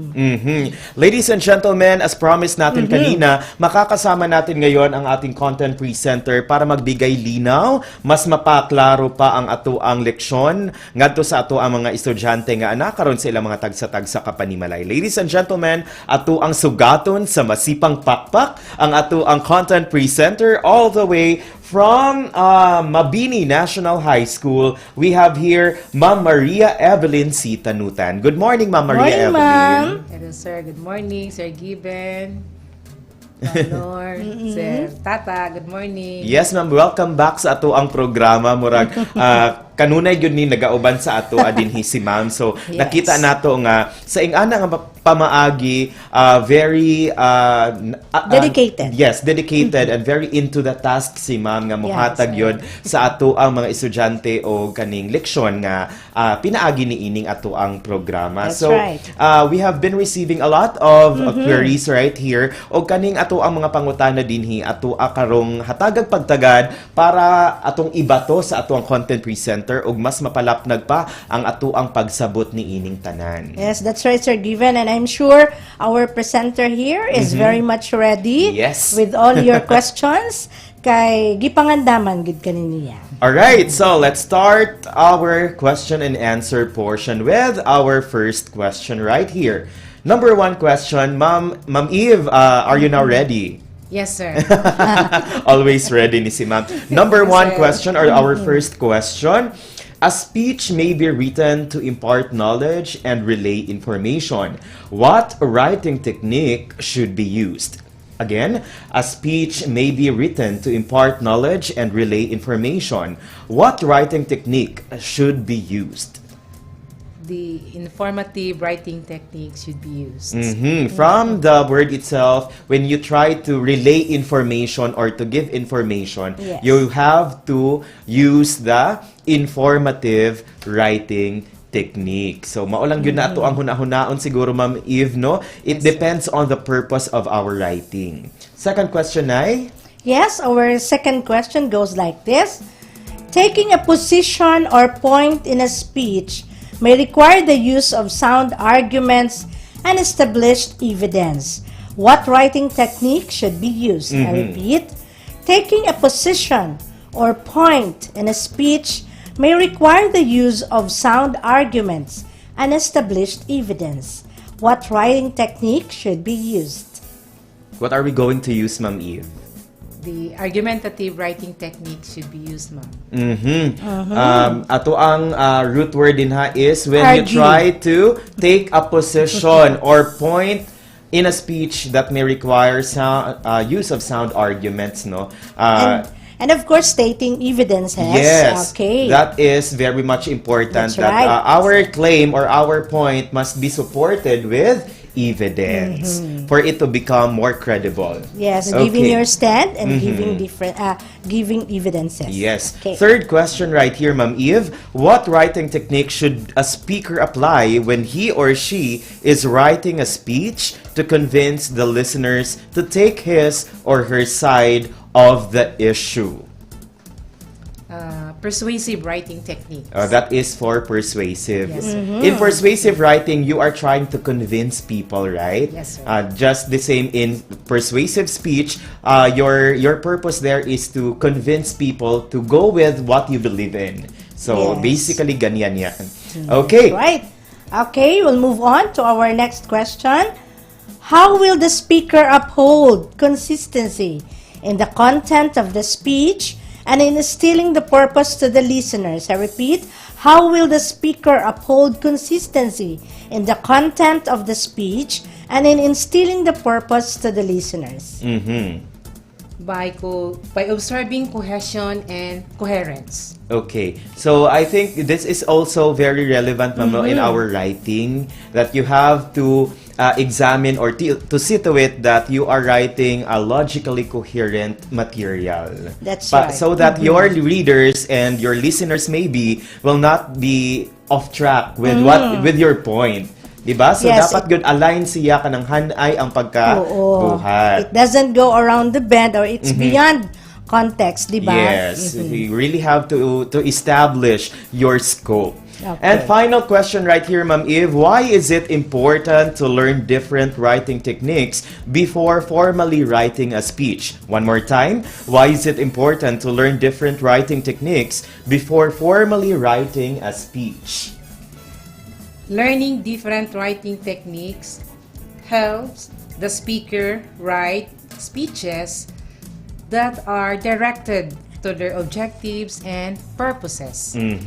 So, nindot kaayo na no, nga nahatagan taog unsag gyud ang mga techniques nga pwede natong ma-employ when it comes to writing before the formal writing takes place. Yes, you have to know what are your objectives, what are Yes. your purposes, and having this varied writing techniques would simply would help our dear learners out there. Kaya para kung sila na po mismo ang maghimo sa ilang speech, it would be easy for them. Yeah, it would be easy if we are providing our learners first with the techniques. Then after that one, they will be able to have an idea on what particular technique are they going to use based on the purpose or the intention And the objectives. and the objectives of their writing. Okay, so anything that you would like to add, ma'am, or anything that you would like to say to our learners right now? To all the learners of English grade 10, so please continue watching. No? Yes. Just to have a background of all those modules that you are now facing to answer. Yeah. Yes, okay. So before we leave, we let Ma'am Eve leave na, no? So ato asa siyang hatagag panahon para muhatag sa iya mga pagpasalamat o pagtimbaya. Yes. Go ahead, Ma'am Eve. Okay, so good morning everyone to our ESDS, Dr. Romel Hendaya, and to Ma'am Eufenia Tigamutin, CESO 5, and the school's division superintendent. Good morning, ma'am, and all the education supervisors in the division of Davao de Oro, and most especially to the English education supervisor, Ma'am Hilda Angon of Peña. Thank you, ma'am, for the motivation to be one of the IBI presenters. To our principal, Ma'am Chuchi Peranduyo, assistant assistant principal of the senior high school, Dr. Freddy Nuyad. Thank you, sir, for the support. To my fellow teachers and to my BFF, Lode Rose, hello, thank you for your support, Ati Edith. And most especially to my fellow teachers who supported me so much at the beginning of this RBI, Carlo Ocasompong and Vanessa Carmona. Thank you so much for your unwavering support. No, kanunay siya naghatabang sa ako To my husband, Iping, and my son, si Lord si Janjan, thank you so much. For you are all my inspirations. And good morning, everyone. So, daghan kayong salamat, Ma'am Eve, for being with us here. And we are looking forward for another great learning episode with you sa mga musunod pang mga bulan. So, expectedly, makauban na po nato si Ma'am Eve next month para muhatod na po sa usa na po ka mahinungdanon nga leksyon. Yes. Okay. So, daghan kayong salamat, ma'am. Thank you, ma'am. Adyan ako si Julius Miranda who helped me for the camera. So, the SD card, Iris Laga, and of course, Elias who connect the material to present to the TWG. And all the TWG RBI, thank you so much for your warm accommodation. Yes. Always good na, ma'am, no? And makita ko na to mga kaigsuunan nga gawas ni ma'am daghan pang mga tao nga nagpadangat sa ilaha po mga talento o mga dedikasyon para mabuoning ato ang leksyon karong adlaw. Okay, oras na to, it's 11:55. Daghan kayong salamat, Ma'am Eve, and see you again next time. 11:55 is our time, mga kaigsuunan, and busunod na dayon after us will be Teacher Drew and Teacher Maymay para ipadayon ang ato ang programa karong adlaw. Yes, sir, given. We are down with 2. Kaganina, we are through with our English 9, relevance and truthfulness of ideas in material viewed. That was from 10 a.m. to 11 a.m. with our content presenter, Sir Samuel R. Babiano Jr. of AORSN National High School and Ma'am Maricriscar A. Capitan, Master Teacher 1 of New Bataan District. And this was followed by our second lesson presentation for today. Nahuman lang yun bago lang, mga kaigsuunan, no? This was brought to us by Ma'am Maria Evelyn Tanutan of Mabini National High School with Sir Carlo Ocasumpong of Mabini National High School. And we discuss about the topic informative, persuasive, and argumentative writing techniques. And so, wala tayo igong oras, mga kazi. Apan, o banigihapon ninyo ang ato ang programa hantod alas 2 sa hapon kay musunod na. Again, si Teacher Drew and Teacher Maymay para ipadayon ang ato ang programa. Okay, so before we'll answer given, I'd like to greet our teachers out there. Dinha sa ako ang tulunghaan sa Compostela Central Elementary School SPED Center. Of course, with our school principal, Ma'am Maria Bilia R. Alvarez, and our PSDS, Sir Ray P. Antonio. Okay, to everyone no, nga kanunay yun nagauban sa ato ang programa. Daghan kayong salamat. Kay kung wala mo, dili po may magmadasigon sa paghatod sa ato ang programa nga dinha kaninyo. And also, ato apong gitimbaya, our school's division superintendent, Ma'am Eufemia Gamutin. Hello, ma'am. Hello, and belated happy Mother's Day. Gikan sa ato adin hino. Nagpasalamat gyud ta kanunay ka, Ma'am Fem, tungod kay she has been a very approachable mother to everyone, especially sa ato adin hino sa RBI, and we can't thank Ma'am Fem enough gyud ni anang tanan sa mga oportunidad sa tanang mga pagsalig niya nga gihatag ngadto sa tanang mga members of the technical working group. And of course, Belated Happy Mother's Day sa among Mudra din sa RBI, Dr. Arlene Lim. Yes, and our Ma'am EPS Noemi. in charge for today, Ma'am Hilda Openia. Happy Mother's Day. Maayong pagpaminaw ninyong tanan. O sa tanan na lang na mga Yes. education program supervisors, bisan o dili mga inahan, nagpakainahan sa tanang mga teachers, especially sa ilahag yung mga ginsak pa no, nga That's mga right. magtutudlo. So daghan kayong salamat. And I am also greeting Sir Manny Vallejo. Maayong pagpaminaw Hi, din Sir ha Manny. sa ato ang EPS, regional EPS in English.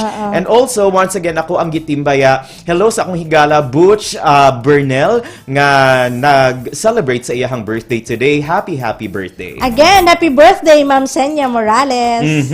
This has been your anchors for the first 2 hours sa atong programa. My name is Teacher Given. And I am Ma'am Nanay Lor at your service. We think our time with you is up, but only temporarily, of course, kay makauban gihapon mi ninyo ugmang adlaw, 12 down to 2 o'clock in the afternoon para sa atuang programang Radyo Z-Eskwela. Siguradong masaya. Right, and only here at Z Radio 88.5, ang istasyong Siguradong Lingaw. Siguradong kuya. God bless everyone, og dalaygon ang Diyos. Keep safe.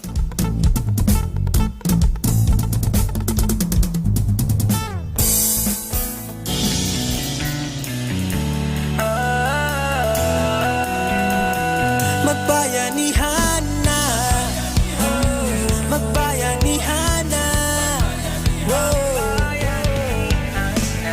bayanihan, pagtutulungan, walang kupas na kaugalian, nagtagatibay, sinasabuhay, galak sa puso ay walang kapantay.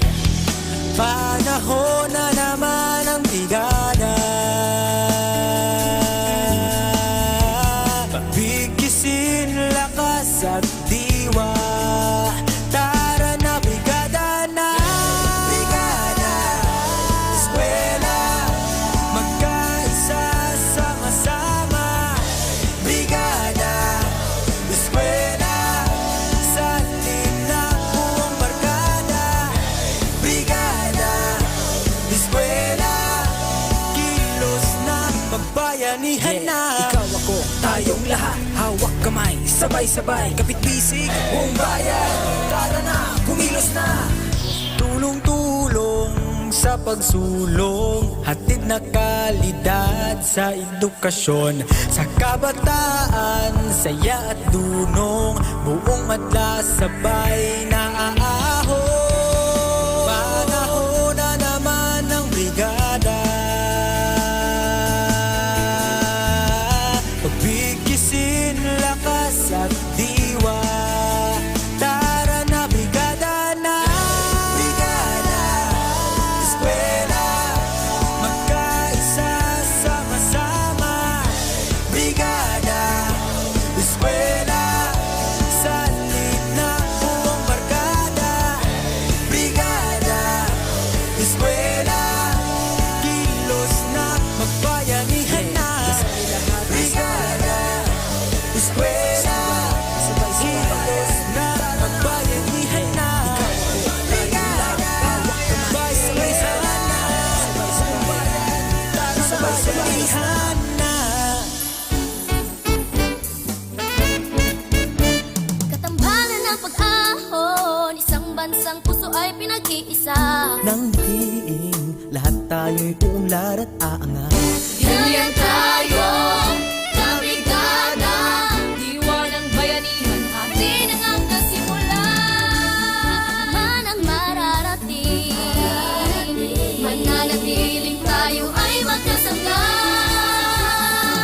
Dahil sa tuwing kasama ka, kabayani ka brigada, lahat ay kayang gawin, bigat ay kayang buhatin. Ito ang pusong brigada, paaral ay pinapaganda. Pusong brigada, eskwela, walang iwanan tayo.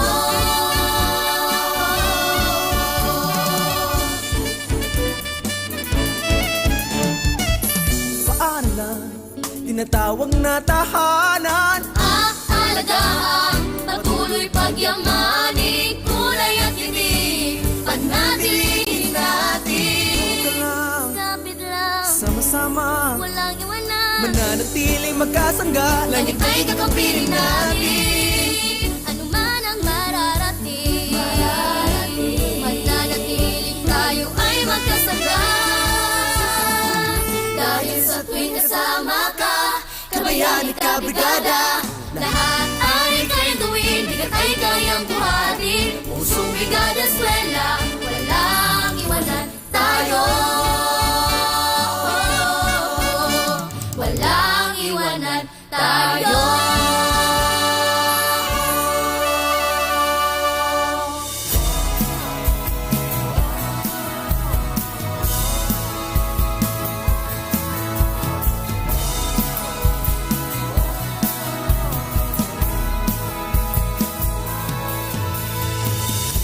Sabay-sabay na babangon, sama-samang ahon, ihanda ang sarili sa hamon. Ipapipigil sa pagsulong sa kinabukasan na katuon, para sa di kalidad na edukasyon. Balik eskwela na naman, isa puso ang kahandaan. Handang isip, handa bukas, sa pagkakaisa ay may lakas. Ito na ang new normal, online learning at modular. Di na kailangang mag-face to face, gamit ng cellphone at radio base. Yakapin na ang pagbabago, pahirapan kaya natin to. Lakasan ang iyong loob, sa bagong normal, sa bagong mundo.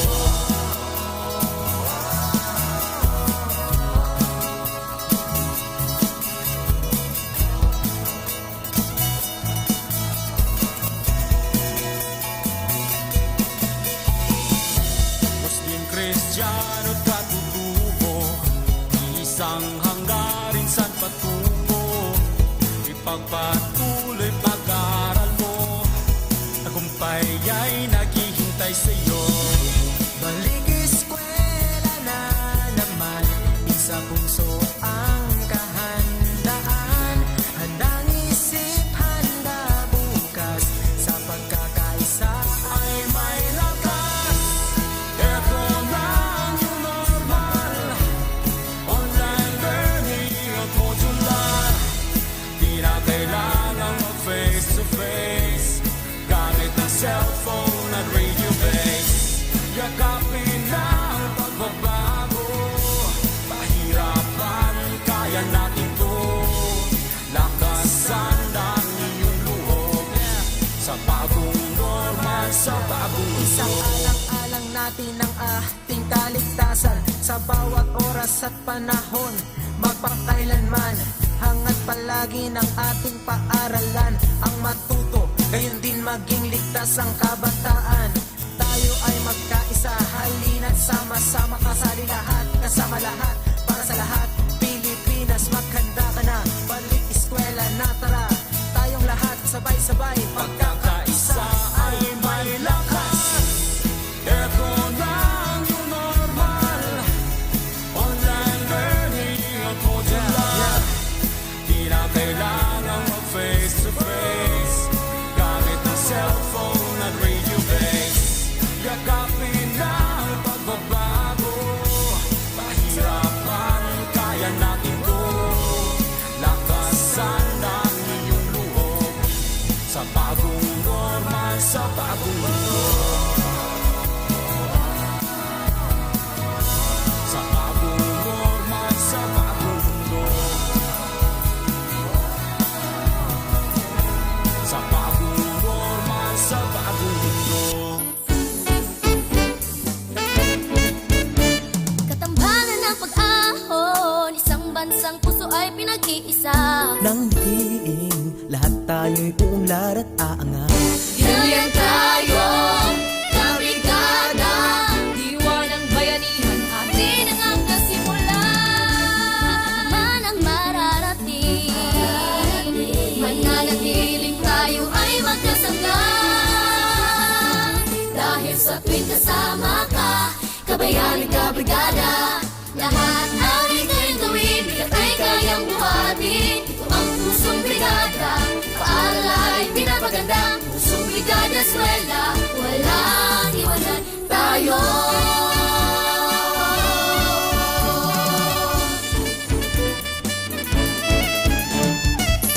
Paaralan, tinatawag na tahanan. Aalagaan, patuloy pagyamanin, kulay at tinig, panatilihin natin. Kapit lang, Sama-sama, walang iwanan, mananatiling magkasangga. langit ay kakampirin natin. Ano man ang mararating, mananatiling tayo ay magkasangga. Dahil sa tuwing kasama ka, kabayan at kabrigada. Lahat ay ika'y gawin, bigat ay kayang buhatin. Pusong brigada eskwela, walang iwanan tayo. Walang iwanan tayo. Z-Radio 88.5.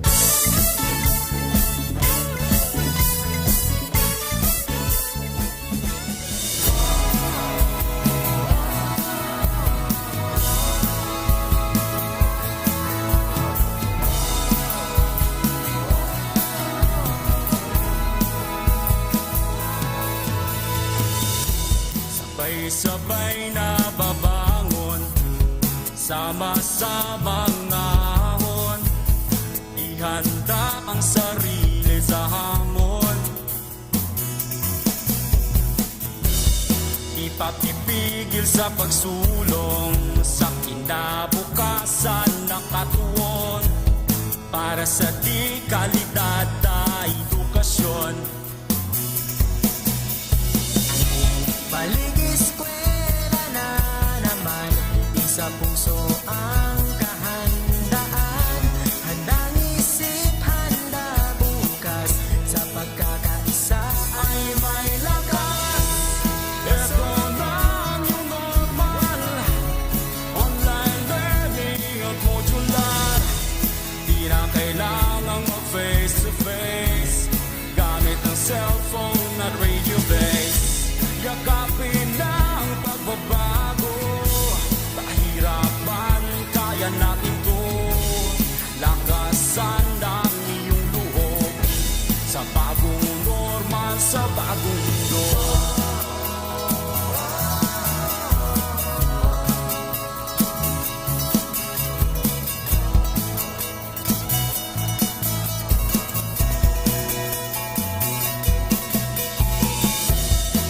Kristiyano katutubo, isang hanggarin san patungo. Ipagpatuloy pag-aaral mo, tagumpay ay naghihintay sa'yo. Balik eskwela na naman, sa puso ang kahandaan. Handang isip, handa bukas, sa pagkakaisa ay may lakas. Ito na ang new normal, online learning at modular. Di na kailangang mag-face-to-face, gamit ang cellphone at radio base. Yakapin na ang pagbabago, pahirapan, kaya natin to.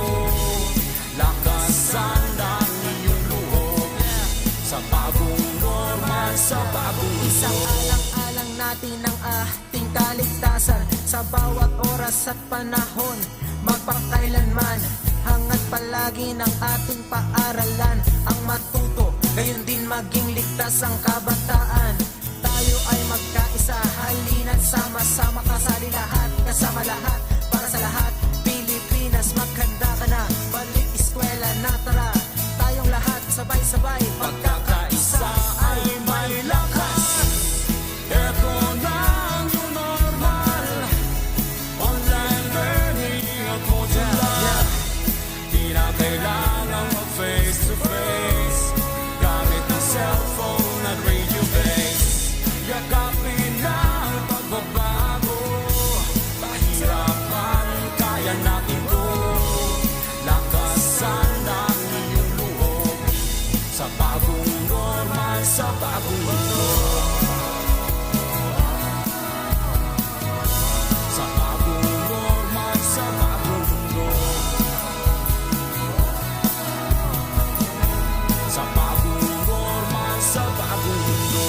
Z Radio 88.5.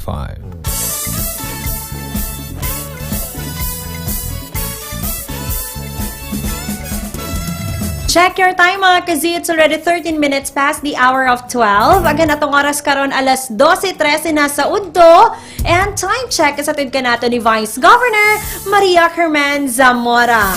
Maayong udto mga zuking listeners. And hopefully nakapaniud to na ang tanan. It's a wonderful Monday po. It's May 10, 2021. Ayan, happy Mother's Day, no? Sa tanan natong mga zuking listeners nga ato ang mga dakilang mga inahan. Labaw na sa ato ang VG Maricar, no? Ayan, hello Ma'am Maricar. Happy Mother's Day. Of course, sa ato ang SDS Sir Drew nga si Ma'am Fem. Yes, maayong udto ka natong tanan. And of course, happy Mother's Day, Teacher Mai. Thank you. And happy Mother's Day sa tanan natong mga inahan or sa lahat ng ating mga ilaw ng tahanan, sa lahat ng ating mga bahay. So, magpasalamat yun ta sa ila. And we would like to greet maayong udto and happy Mother's Day sa mo ang motherly SDS din sa Division Office na si Ma'am Euphemia Gamutin. Ma'am Fem, happy Mother's Day. And sa lahat po ng mga mothers dyan sa ating Division Office, maayong udto and happy Mother's Day. Yes.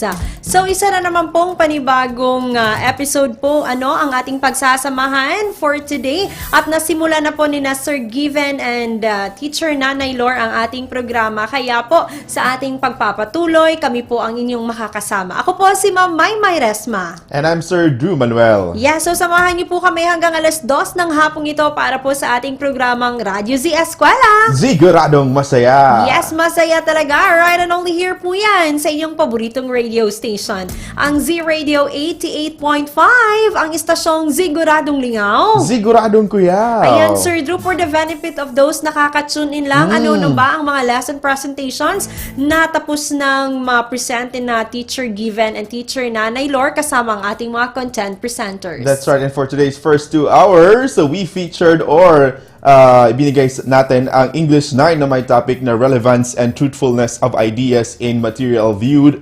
And the next one is English 10, informative, persuasive, and argumentative writing techniques. So to all the content presenters and content developers for those 2 lesson presentations for today, thank you so much and congratulations. And speaking of what we call this lesson presentation, we do have still 2 more lesson presentation for this afternoon. Ayan. So, sa lahat ng ating mga grade 11, na mga learners, of course, ang ating grade 4 rin na learners, ang ating natitirang 2 lesson presentation ay para po sa inyo.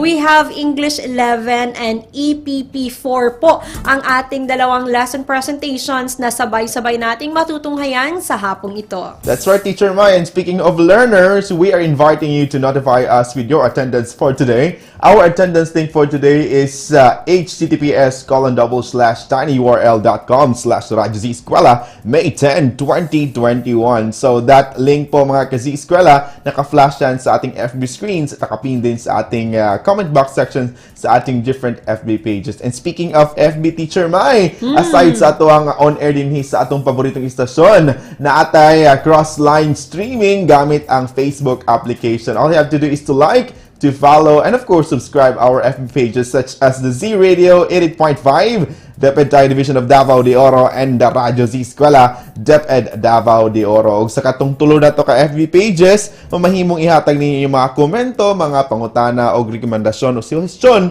may tungod sa atong programa. Not only for Radyo Z-Eskwela, but sa tanan natong mga buhat din sa atong programa. And of course, kung dili sila on air or di sila online karon, Teacher Mai, so most especially sa atong mga learners or mga parents or guardians, mamahimong i-like or subscribe ang ato ang YouTube channel since dito nakabutang ato ang mga lesson presentation gunad pa sa pag-start sa atong school year 2020-2021. So our YouTube channel is Radyo Z-Eskwela DDO. Ayan, so hopefully nakasubscribe na po kayo. Nais rin nating batiin ng isang magandang tanghali ang lahat po ng ating mga program sponsors. Maraming salamat po for all the love and support alang sa atuang programa.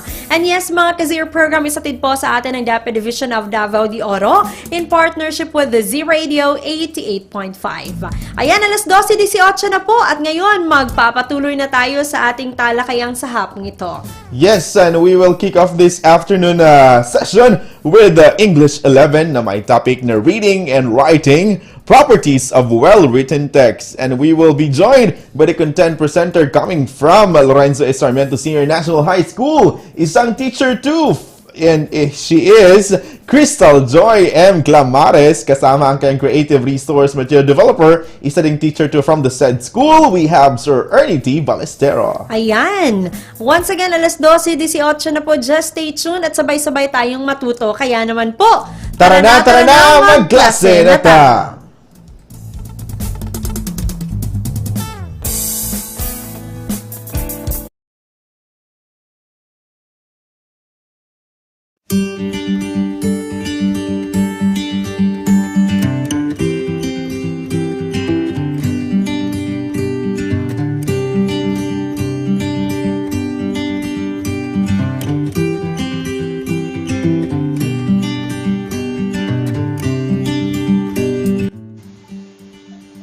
The philosopher Albert Einstein once said, "Education is what remains after one has forgotten what one has learned in school." So now, please get your pen, notebook, and module in reading and writing skills, for we are about to start with our lesson. But before that, here are some of our gentle reminders in using this module. First, use the module with care. Do not put unnecessary marks on any part of it. Second, do not forget to answer what I know before moving on to the other activities included in the module. Third, read the directions carefully before doing each task. Fourth, observe honesty and integrity in doing the task and in checking your answers. Finish the task at hand before proceeding to the next task. Return the module to your teacher or facilitator once you are through with it. Alright, are you all set? Let's begin in our journey in the world of reading and writing skills. Our point of discussion for today dwells on the properties of a well-written text. Within the period of these episodes, you, the grade 11 learners, are expected to determine the beginning, middle, and the story read. Also, you have to write the episodes of your life from childhood to young adulthood using a graphic organizer, organize ideas using proper transitional devices. You are also to construct a coherent and cohesive paragraph.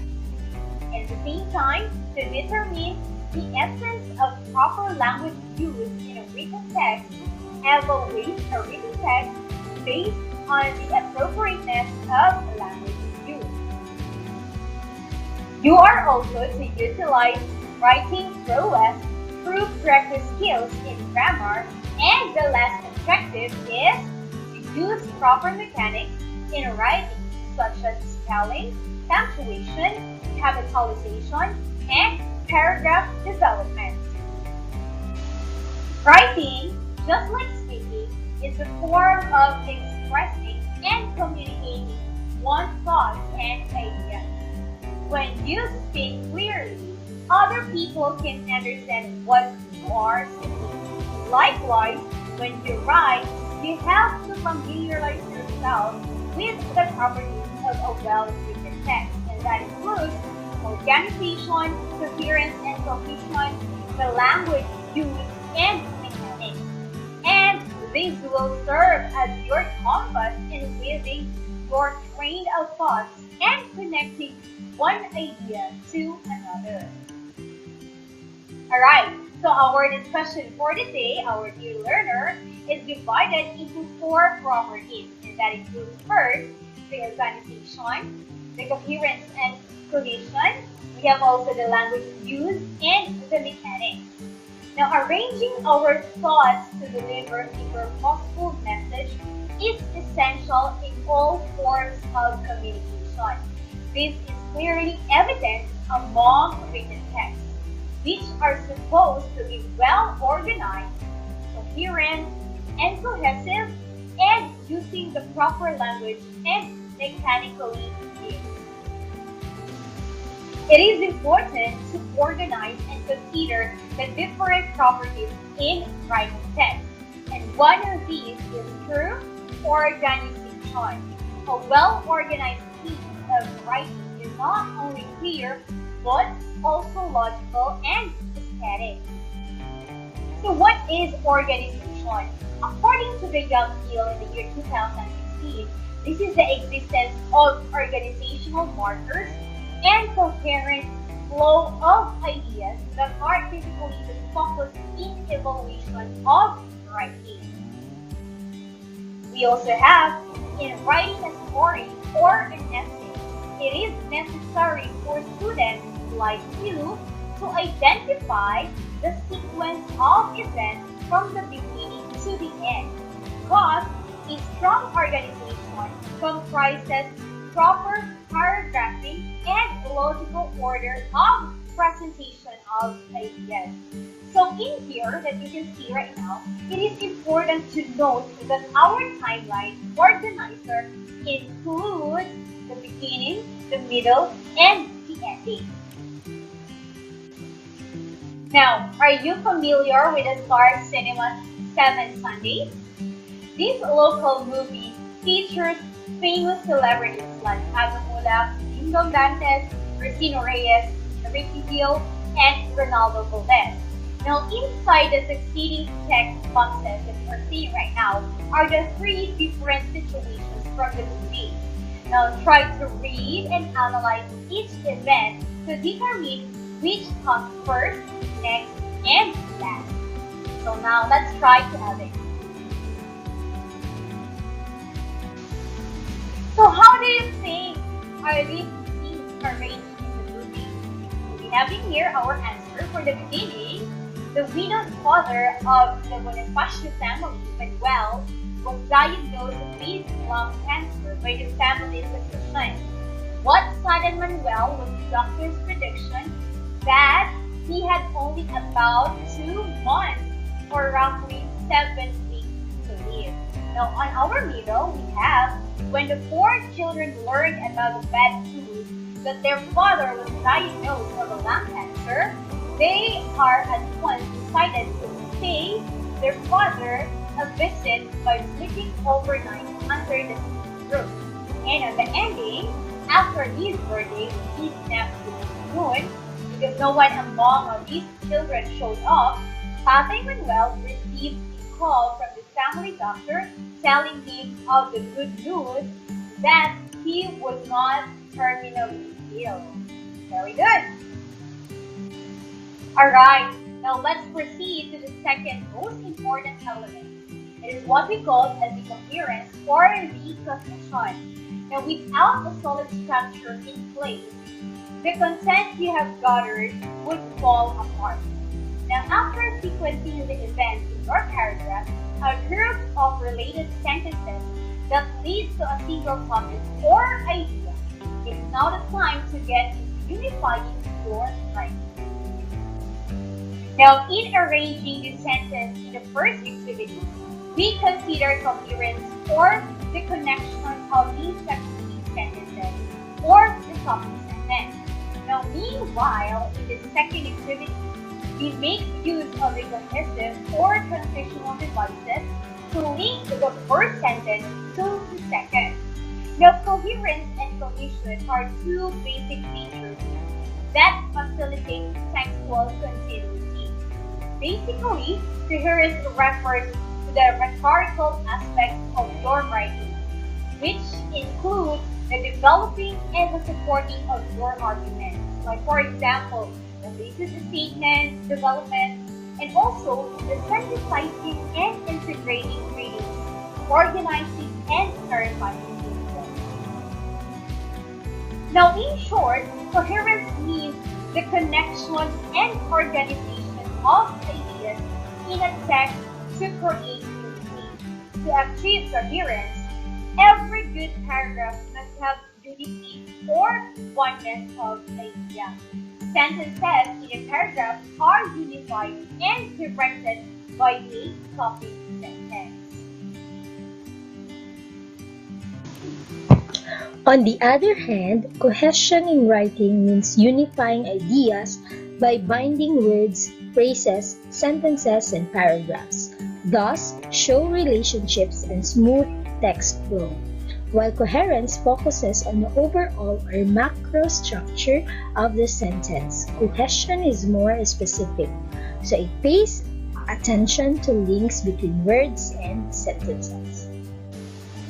To achieve good cohesion, you need to know how to use other cohesive devices that include certain words or phrases that serve the purpose of connecting two statements, usually by referring back to what you have previously written or said. Now here, as you can see right now, is a chart of the transitional devices, or also called as the conjunctive adverbs or adverbial conjunction, accompanied with a simplified definition of function. So we have in here addition. You can use the devices such as can, also, and then, equally important, finally, first, further, furthermore, in addition, in the first place, last, moreover, next, second, still, to. Now for comparison, you may use also in the same way, likewise, similarly. In concession, you can have granted, naturally, and of course. In contrast, you can have although, yet, at the same time, but at the same time, despite of that, even so, even though, for all of that, however, in contrast, in spite of, instead, nevertheless, notwithstanding, on the contrary, on the other hand, otherwise, regardless, still, though. For emphasis, you may use certainly, indeed, in fact, of course. For example, an illustration, you may use after all, as an illustration, even. For example, for instance, for conclusion, indeed, in fact, in other words. Short, is it true? Namely, specifically, that is, to illustrate, thus, truly. And also for summary, you may use all in all, altogether, as has been said, finally, in brief, in conclusion, in other words, in particular, in short, in simpler terms, in summary, and the whole, that is, therefore, and to summarize. Now that you know already the importance of organization, coherence, and cohesion in creating a well-written text, let's move on to the other significant factor that a writer should consider, and that is the language use. Writing is a rigorous activity. No matter how good and substantial the content of a document is, it is not carefully written as to how and as to the writer would like to present it to the reader, your purpose will not be served wisely. Hence, you have to bear in mind that aside from considering the organization of your ideas and the coherence and cohesion of your sentences and paragraphs, you also have to regard the style, tone, and clarity of your writing that you are going to use. On these notes, you are responsible to choose the appropriate language to be used and to regard the objective of the writing, the context in which it was written, and in the target audience in mind. Now, according to Purdue Online Marketing Law of the year 2020, there are 5 major issues with appropriate language that should be avoided in an effective and well-written sense. First is the formality of language one uses should depend on how formal the situation and how the writer and the reader are related to one another. Second, jargons or specialized language used by groups of individuals in the same field should only be used if the target readers belong to the same group. Third, we have slangs and idioms that should be avoided. Slangs are words, phrases, or expressions that do not literally mean what they express, like frenemy to describe someone is both a friend and an enemy, while idioms or expression whose meaning is different from the meaning of the individual words it contains, like to kill 2 birds at one stone, which means to get 2 things done with a single action. Fourth is the euphemisms or words that veil the truth shall be avoided. Examples of which we have virtually challenged for someone who is short or passed away instead of died, and other deceitful language. Fifth and the last is avoid using any biased language, including those associated with any racial, ethnic group, or gender. Hence, an effective language can be characterized as concrete and specific, not vague and abstract, concise, not verbose, precise and clear, not obscure, constructive, not destructive, and appropriately formal, not sloth. Alright, now that you have already learned the importance of language use in achieving an effective and well-written text, it's now time for you to utilize these properties in your writing text. For our activity, suppose that you are an animal enthusiast. Write a letter of appeal addressed to the local government to take legal action against human activities that endanger wildlife in their locality. Please be guided by this recurring rubric that I will be showing you. We have in here 4, 3, 2, 1. You are going to get 4 if the parts of the business letter are complete. Arguments or arguments presented is or are precise, clear, and supported by facts and real. The writer used constructive and biased and formal language. The writer did not use jargon, slang, idiomatic expression, euphemisms, and other deceitful language. And there are no grammatical errors. So there you have it. In a short while, we will be back after this break. Please answer it with all honesty. Please hold on, our dear learners. The Radyo Z-Eskwela program of the Division of Davao de Oro is being brought to you by Nueda Builders Construction and Supply Incorporated, Maverick Builders Incorporated, Mitch Construction and Supply, Archicons Architectural Construction and Supply, DB Construction and Supply, Hanaway Builders Corporation, Phoenix Corvada Tagum Gasoline Station, Master Construction and Supplies, Mackenzie Builders, GP&H Construction Incorporated, Metro Gear Construction Corporation, NEN Builders and Development Services Corporation, Max Mays Enterprises Incorporated, We Inc. Construction Company, Rangay Construction and Supply, East Sussex Enterprise, WM Construction, Councilor Boogie and Miss Marjorie Vertodazo, Icon Builders and Supply, and Apex Mining Company Incorporated.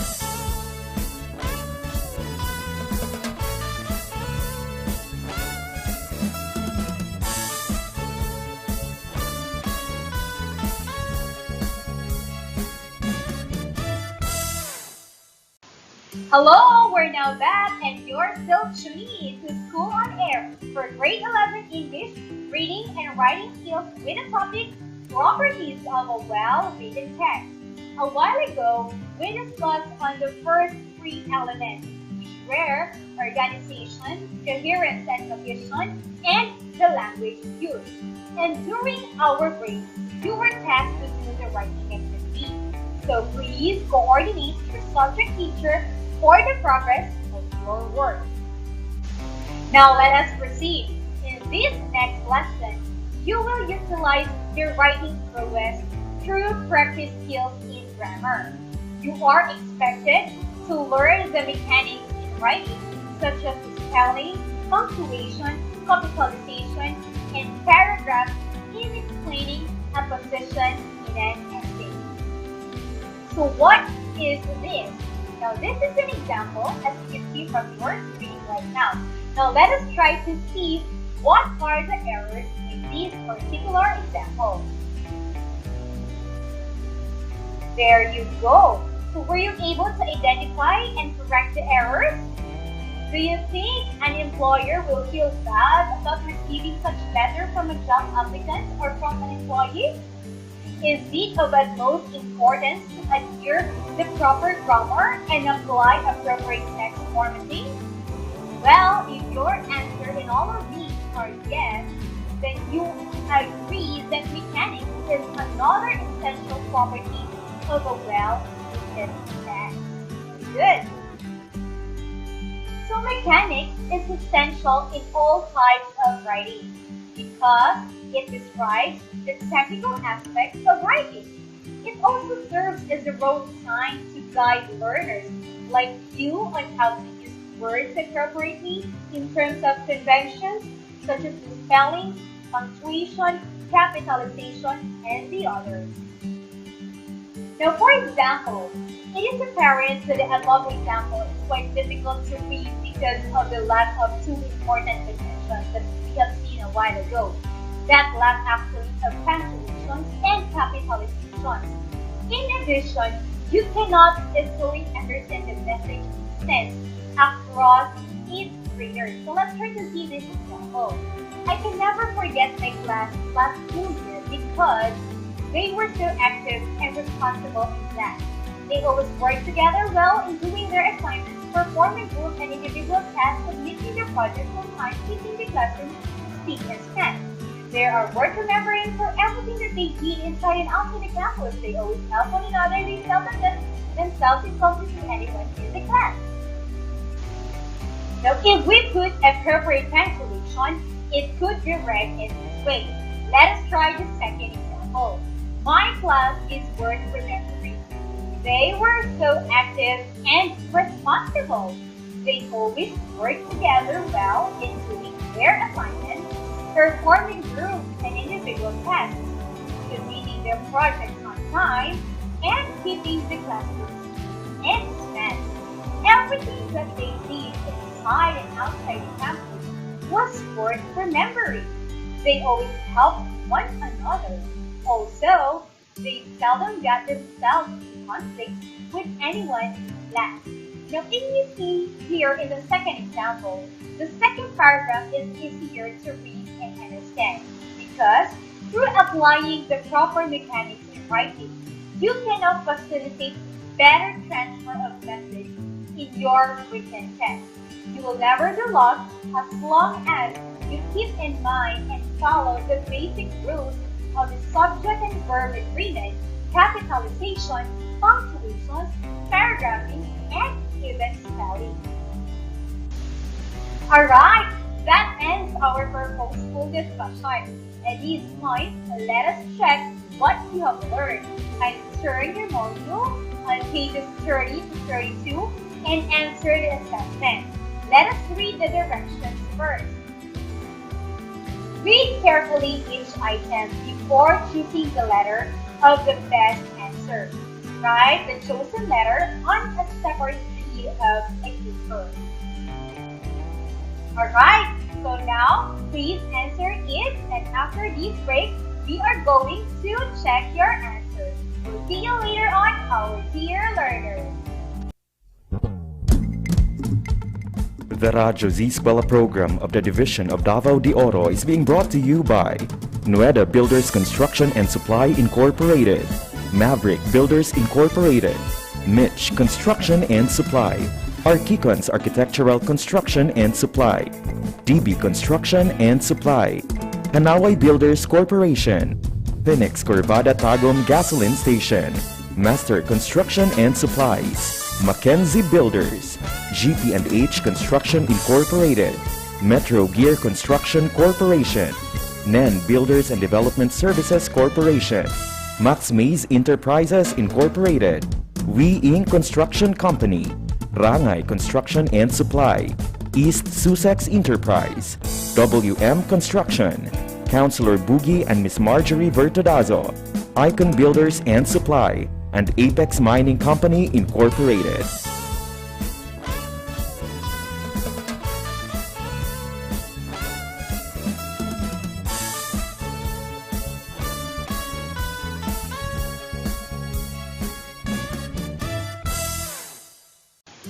Hello, we're now back and you're still tuning in to School on Air for Grade 11 English, Reading and Writing Skills with the topic, Properties of a Well-Written Text. Now, let us check your text. Alright, for number 1, it is one of the properties of a well-written text that means being able to identify the components of an event in order, such as the beginning, middle, and end of a story, or the steps in a science experiment. Is it A, sequencing of events, B, following directions, C, identifying errors, or D, organizing ideas? And the answer? Very good, letter A, sequencing of events. Number 2, it is one of the properties of a well-written text that means being able to describe the technical aspects of writing, which focuses more on the specificity and clarity for words that you use. We have the spelling, punctuation, capitalization. Is it A, mechanics, B, organization, C, language use, or D, coherence and cohesion? And the answer? Very good, letter A, that is mechanics. Let's proceed, number 3. Fill in the blank with the connecting words that best join with your thought. Walking, running, and studying give you energy. Blank any exercise that speeds up your heart rate is good. A, finally, B, short, C, therefore, D, contrast. And the answer? Very good, letter C, therefore. Number 4, let me tell you about my experience when I lost myself in an unexpected situation. This line is part of the blank of a narrative.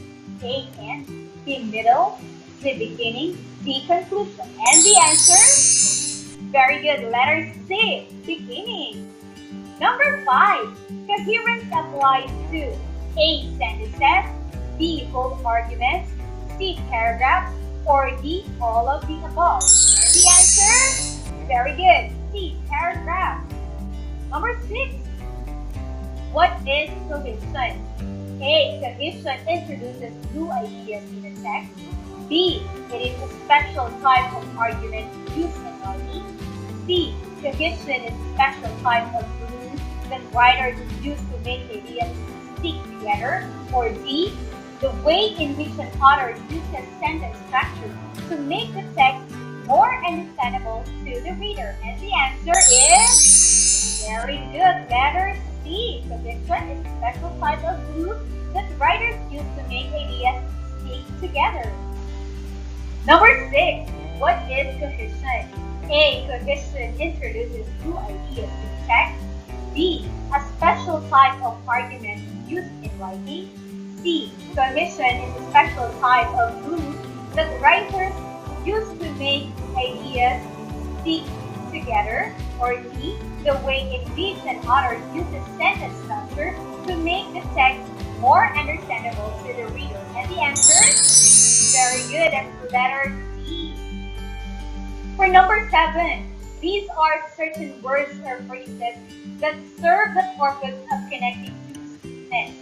A, coherence, B. Cohesion, C. Topic sentence, or D. Cohesive devices? And the answer, very good, letter D. Cohesive devices. Number 8. Which of the following sentences shows the correct usage of a transition signal? Is it A. Mrs. Vista will accept late homework. However, she will take points off of the grade. Letter B. The grade 11 class finished the test early. Indeed, they were allowed to read quietly before the bell. Letter C. Since Donna was the last to leave the class, she was the first on the bus. And letter D. No one accepted so many people at the evacuation area. Furthermore, we ran out of food. And the answer, very good, letter A. Mrs. Vista will accept late homework. However, she will take points off of the grade. Number 8. Which of the following sentences? Number 9. What is the nature of the underlying transition in the given sentence? A total lockdown in the entire city was implemented. So, several businesses had stopped operating for a month. A. Time, B. Addition, C. Comparison, D. Cause and effect. And the answer, very good, letter D. Cause and effect. For number 10, which of the following sentences has a precise and clear language? A. Killer sentenced to die for second time in 10 years. B. The movie is a classic example of a horror movie because it incorporates all the elements of a horror film. C. He is an interesting individual. Or D. The practice of figuring of politics or study in the classroom, but political habits on campus do not seem to benefit from such labor. And the answer, very good, letter D. The movie is a classic example of a horror movie because it incorporates all the elements of a horror film. Number 11. Number 11. The following are examples of transitional devices that indicate opposition, limitation, and contradiction except for A. On the other hand, B. Furthermore, C. On the contrary, D. In spite of. And the answer is, very good, letter C. On the contrary. Number 12. What correct and punctuation are you going to use to complete this sentence? For heaven's sake, Paul, why do you keep on mumbling? Is it A. period, B. comma, C. exclamation, or D. question mark? And the answer, very good, question mark, letter D. Next, number 13. Vertically challenged is what example of a language feature? A. jargon, B. slang, C. idiom, D. euphemism. And the answer, very good, that's letter D, euphemism. Number 14. Which of the following is referred to as specialized language used by groups of like-minded individuals? Is A. slang, B. euphemism, C. jargon, or D. idiom? And the answer, very good, that's letter C. jargon. And for the final item, number 15, which of the following sentences is asking for an information? A. Marsha, are you joining the class exhibit tour tomorrow? B. Mr. Pineda, excuse me, are we there yet? C. I guess you are not with us, aren't you? Or letter D. What do you think is the easiest way to get to the train station on time? And the answer? Very good, that is letter D. What do you think is the easiest way to get to the train station on time? Very good. Did you all get it correctly? Absolutely amazing. Congratulations. You are now one step advanced in understanding the properties of a well-written text.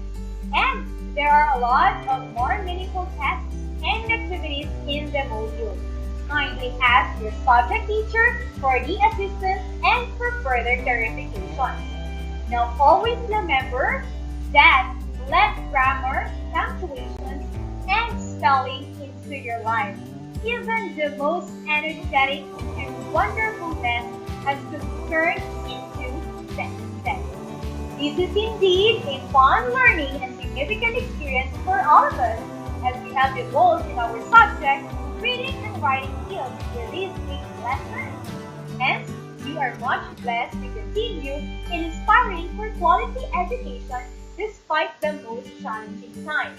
The Department of Education, Davao de Oro, unceasingly aims towards excellence.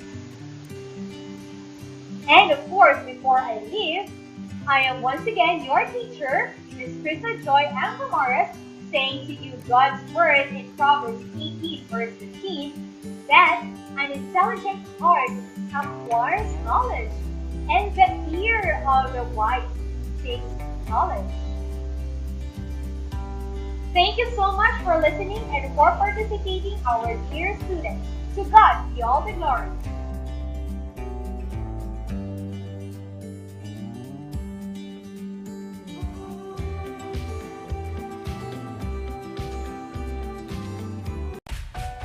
Radyo Z-Eskwela Executive and Technical Working Committee. The school's Division Superintendent, Eufemia T. Gamutin Seso 5. Assistant Schools Division Superintendent, Dr. Romel R. Handayan. Curriculum Implementation Division OIC Chief, Dr. Arlene B. Lim. School Governance and Operations Division, Dr. Ruben J. Riponte. Program Director, Dr. Arlene B. Lim. Assistant Program Director, Noemi P. Canales. Members, Cecilia Morales, Dr. Hilda A. Opena, Dr. Eldecris B. Calzadora, Dr. Dexter A. Sikinia, Nohara O. Pinute, Dr. Grace D. Pontillas, Dr. Renato N. Pakpakin, Dr. Andy P. Cabodok, Juanito Lapiceros, Engineer Norberto S. Manlangi, Ryan Villanueva, Jomar M. Dumupoy, Bob Daylan S. Milabat, Medard D. Apit, and Paz Eugenia Villusino. Technical Working Committee, Production and Communications, Lorely E. Quijano, Given G. Hinampas, Judilan T. Yu, Donna D. T. Bolifer, Mary Rose N. Resma, Riwen C. Manuel, Irene Lea C. Manguhon, and Bessie Aya N. Banyes. Social Media and Packaging Team, Christian Anhara L. Martesio, William R. Lanara, Joan T. Iscoton, Roberto S. Acusar Jr., May B. Istaniol, Richard H. Arellano, Ralph A. Tabanyag, Angelo C. Gutierrez Jr., Jade Karen R. Arais, Eliza May Garsuta, Sedi S. Caballero, and Jane S. Caballero. Sa Radyo Z-Eskwela, siguradong masaya. Right and only here at Z Radio 88.5, ang istasyong siguradong lingaw, siguradong kuyaw.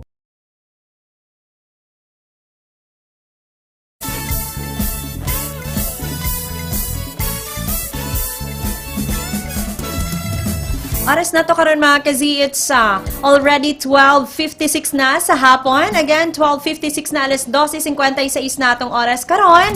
And time check, satid pa rin po sa atin ni Vice Governor Maria Carmen Zamora. Ayan, so natapos na nating i-feature ating third lesson presentation for today, which is about English 11 na may topic na reading and writing, properties of well-written text. So nais naming pasalamatan and i-congratulate ang content presenter, isang teacher too from Lorenzo Sarmiento Senior National High School. We have Ma'am Crystal Joy Clamares. Hi ma'am, so congratulations. And sa kanyang creative resource material developer na isa din teacher too from the said school, we have Sir Ernie T. Balestero. So once again, congratulations po for your wonderful presentation. Yes, so congratulations also sa lahat ng ating mga grade 11 learners po. Ayan, so naway mas naintindihan niyo po ang ating lesson for today sa ating English 11 na once again, reading and writing, properties of well-written text. And yes, and para naman sa aming sa ating mga learners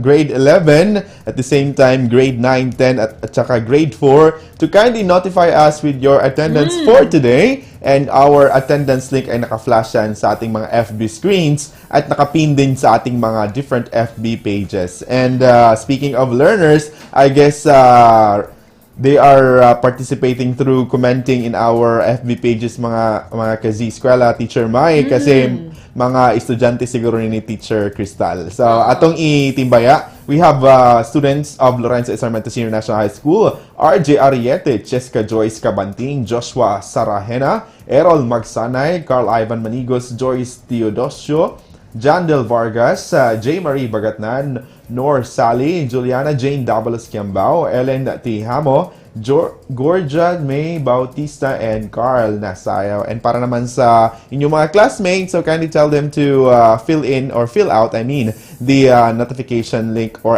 attendance link for today. Yes. Okay, so hihintayin pa rin po namin ang iba pa ninyong mga messages. Kaya naman kung meron po kayong mga pag-greetings pa shoutout dyan sa uban pa ninyong mga concerns, just feel free nga mag-comment sa itong mga comment boxes sa itong different Facebook pages. So live gihapon kita karon mga ka-Z via Facebook Live at Z Radio 88.5 at DepEd tayo Division of Davao de Oro and at Radyo Z-Eskwela DepEd Davao de Oro. And to those who are listening through their radio, pwede ka mong manawag or mo text sa ato ang numerong 0953-211-3492. And for more convenience po, if you are avid fan or tough fan sa atong programang Radyo Z-Eskwela, and if you're using your smartphones or Android phones, feel free to download the Z Radio application. So, free yan mga ka-Z-Eskwela. And with that application mga ka-Z, dali ra mo ma-notify sa atong programa din sa Radyo Z-Eskwela and also sa lahat ng mga programa sa atong paboritong stasyon din sa Z Radio 88.5. Yes. Okay, so alas 12:59 na po. And before we proceed sa ating huling lesson presentation for today's episode, nais po nating pasalamatan ang ating mga program sponsors. Hello and maraming thank you po to Nueda Builders Construction and Supply Incorporated, Maverick Builders Incorporated, Mitch Construction and Supply, Arkikens Architectural Construction and Supply, DB Construction and Supply, Kanawi Builders Corporation, Phoenix Carvada Tagum Gasoline Station, Master Construction and Supplies, Mackenzie Builders, and G&H Construction Incorporated. Ayan sila po ang ating mga program sponsors. Muli maraming salamat po. And now Sir Drew, tayo na'y magpatuloy sa ating klase sa araw na ito para po sa ating huling lesson presentation na para sa ating mga grade 4 learners. Oras natin ngayon, yung punto 1:00 na po ng hapon. That's right, Teacher Mai, and we're down to our last lesson presentation sa araw na ito. At ito ay tungkol sa edukasyon pantahanan at pangkabuhayan 4 na may topic na wastong pamamaraan ng paggamit ng kubyertos. And makakasama natin the content presenter and later on makakasama natin as live guest para sa ating programa. Ang content presenter for this one, isang Teacher 1 from Mawab Central Elementary School SPED Center, Sir Junel A. Plaza. At the same time, atin i-acknowledge ang kanyang kasama bilang content developer na isang Teacher 3 from Nueva Vizcayas Elementary School, Sir Edward C. Quasito. 1:01 na po. Again, just stay tuned. Sabay-sabay nating tunghayan ang kanyang lesson presentation. And once again po, maya-maya atin po siyang makakasama live kung saan sasagutin po niya ang ilan nating mga katanungan. Kaya naman po, tara na, magklase na ta!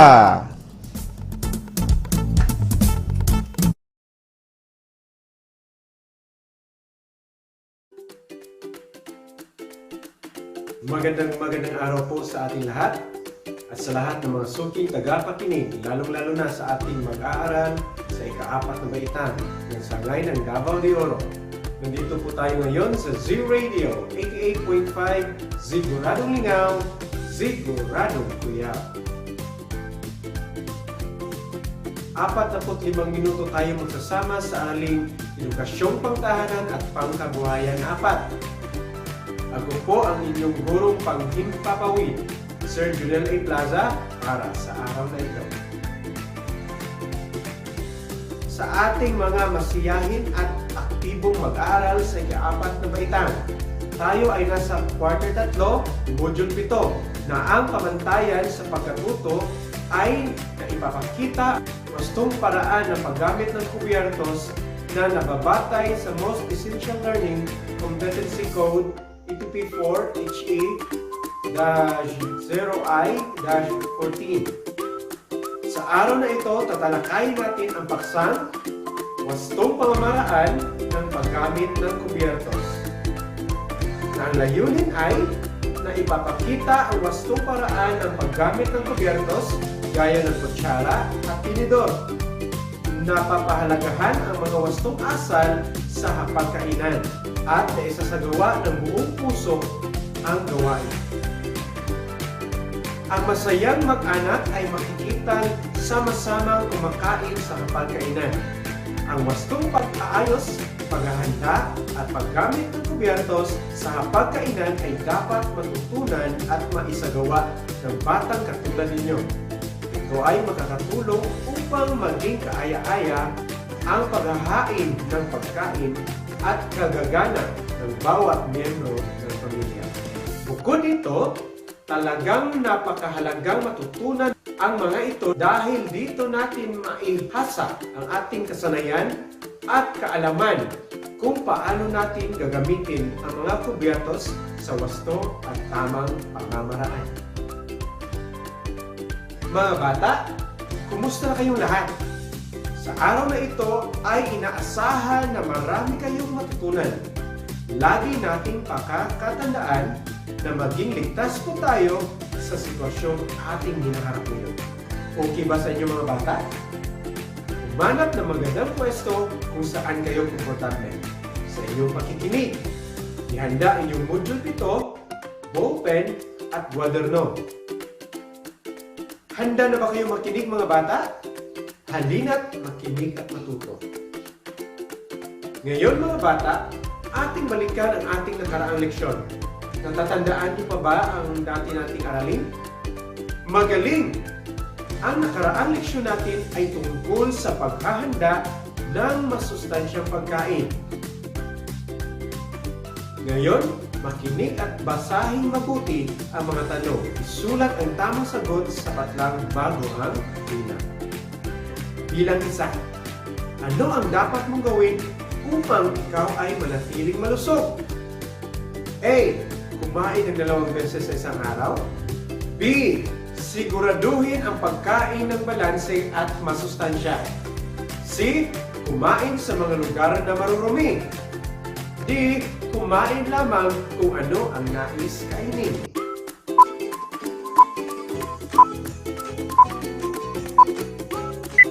Ang tamang sagot ay titik B. Siguraduhin ang pagkain ng balanse at masustansya. Magaling! Pangalawang bilang. Ano ang dapat kainin araw-araw? A. Karne at mamantikang gulay. B. Cake at tsokolate. C. Gulay at prutas. D. Kumain ng junk foods.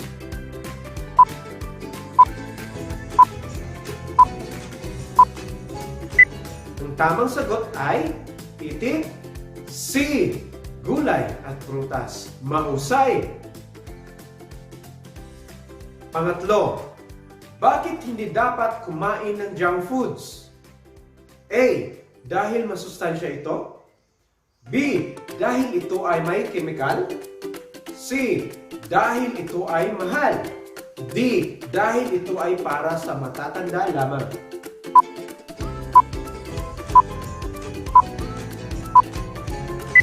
Ang tamang sagot ay titik B. Dahil ito ay may chemical.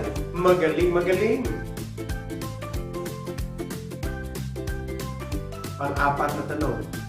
Anong dapat gawin sa prutas at gulay bago kainin? A. Lutuin mabuti. B. Hugasan. C. Pakuluan. D. Kainin kaagad.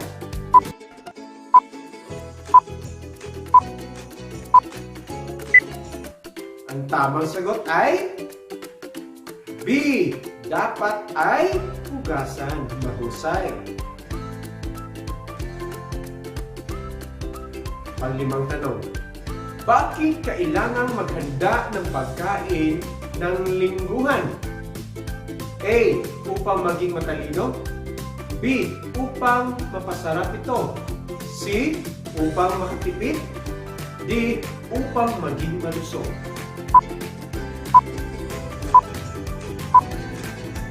Ang tamang sagot ay titik C.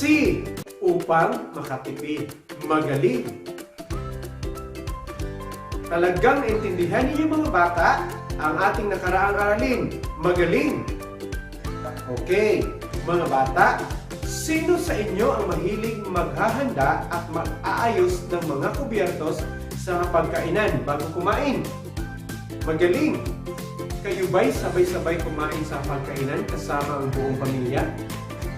Kayo ba'y nagdarasal bago at pagkatapos kumain? Magaling-magaling! Ngayon, ating pakikinggan at tutunghayan ang isang video presentation tungkol sa wastong paggamit ng kubyertos. Ihanda ang ating sarili at huwag magpahuli. Tayo na't ating tuklasin. Narito ang mga wastong hakbang sa pag-aayos ng hapagkainan. Una, punasan ang mesa at maglagay ng mantel o placemat sa lugar ng bawat kakain. Ito ay tinatawag natin one cover. Ikalawa, ilagay ang naktihayang plato sa gitna ng cover na may pagitang 1 pulgada mula sa gilid ng mesa. Ikatlo, ilagay sa kaliwang bahagi ng plato ang serbilyeta o table napkin at tinidor na nakatihaya. Sa kanang bahagi naman ay ang kutsara na nakatihaya rin at sa bandang taas nito, ilagay ang baso na may pre-poured na tubig, katulad ng inyong nakikita sa larawan. Ilagay ang nasa tray na prutas sa gitna ng hapagkainan. Kung wala naman, maaari tayong maglagay ng centerpiece. Ikalima, gawin ito sa iba pang cover. Bigyan ng sapat na pagitan upang makakilos ang maluwag at maayos ang kakain. Nangangahulugan, kung merong 2 taong kakain, kailangan natin ihanda ang 2 cover. Kung meron tayong 5 miyembro ng pamilya na kakain, 5 cover dapat ang ating ihanda. Mahalaga ang wastong pag-aayos, paghahanda at paggamit mga kubyertos sa pagkainan upang maging kaaya-aya ang paghahain ng pagkain at ikagagana ng bawat miyembro ng pamilya. Mga kagandahang asal sa hapagkainan. Una, magdasal bago at pagkatapos kumain. Pangalawa, maglaan ng upuan sa bawat isa. Unang paupuin ang babae bago ang lalaki. Pangatlo, umupo ng tuwid na nakalapat ang paa sa sahig. Iwasang ipatong ang mga siko kung may puputuling pagkain. Gamitin ng maayos ang kutsara at tinidor. Tinidor ang gagamitin bilang pamalit sa kutsilyo kung may puputuling pagkain. Panglima, kung may supas o sabaw, gamitin ang gilid ng kutsara nang paiwas sa iyo. Higupin ang sabaw ng walang ingay. Pang-anim, magsubo ng katamtamang dami ng pagkain gamit ang gilid ng kutsara at hindi ang dulo nito.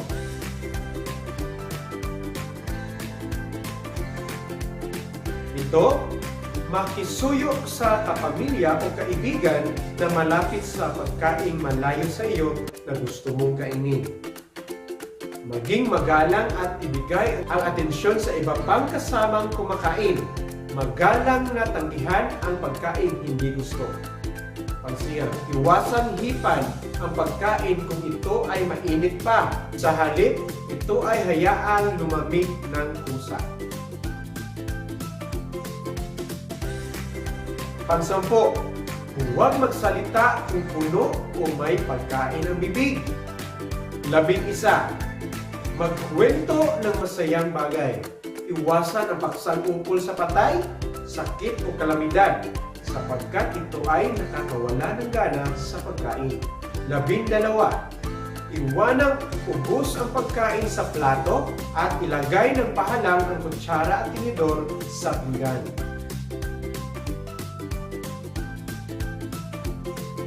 Mga bata, bilang pagbubuod, lagi nating pagkakatandaan na mahalaga ang isang pamilya ang sabay-sabay na pagkain sa pagkainan. Isa itong masayang tagpo na dapat pagyamanin ng bawat kasapit ng mag-anak. Maraming magagandang bagay ang pwedeng maganap habang kumakain.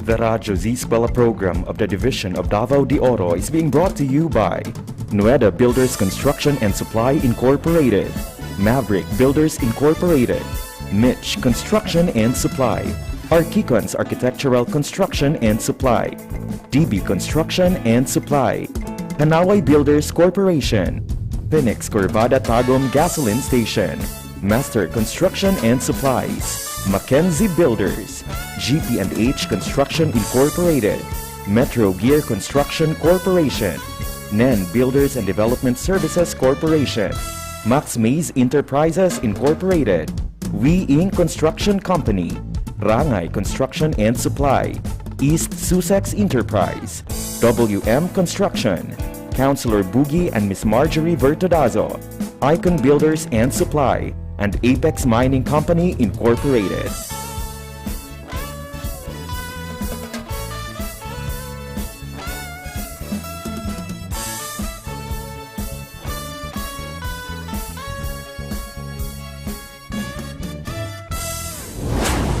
Okay, mga bata, kumusta na kayo dyan? Natandaan at naintindihan nyo ba ang ipinakita sa isang video clip? Na kung paano ang wasto at tamang paggamit ng kubyertos tulad ng kutsara at tinidor? Sige nga, buksan ang inyong mga modules at unawain ang mga katanungan. Panuto.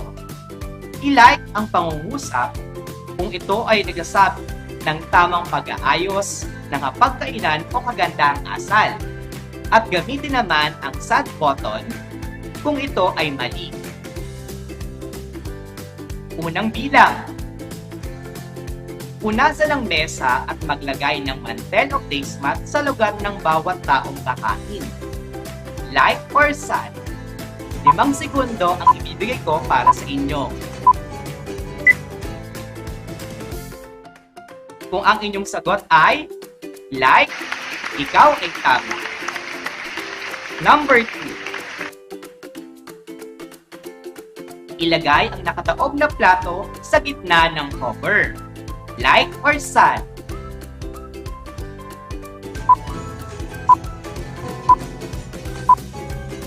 Okay, ang inyong sagot ay sad.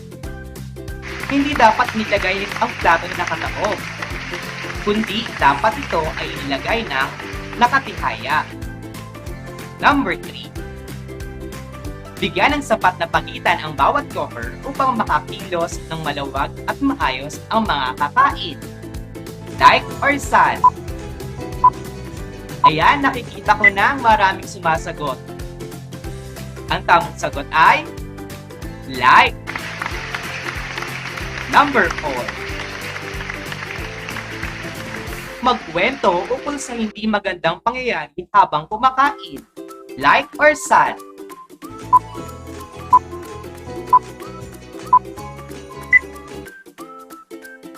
Ito ay sad. Hindi dapat tayo magkwento ng hindi magandang pangyayari habang kumakain sapagkat ito ay maaari maging dahilan upang mawalan ng gana ang mga taong kumakain. Number 5. Ilagay ng pahalang sa ibabaw ng pinggan ang mga kubyertos kung tapos ng kumain. Like or sad?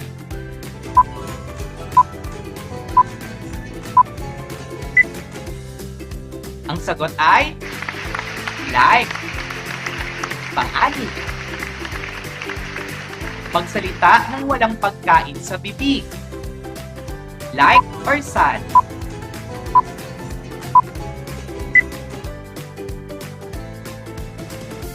Ang tamang sagot ay like. Ika nga sa Ingles, do not talk when your mouth is full.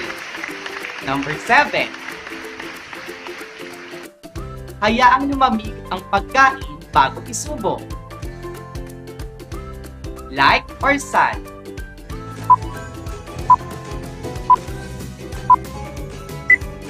Ito ay like. Number 8. Magalang na tanggihan ang pagkain hindi gusto. Like or sad?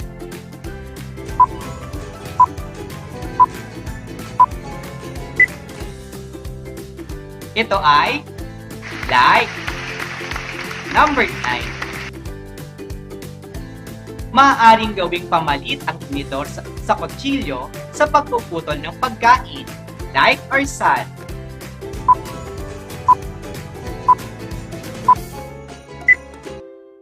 Ang tamang sagot ay like. Panghuling bilang. Mag-ukol ng atensyon sa kalapit na kumakain. Like or sad?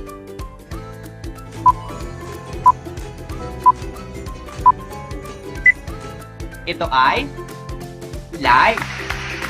Mahusay. Dapat kang palakpakan. Maraming magandang bagay ang pwedeng maganap habang kumakain.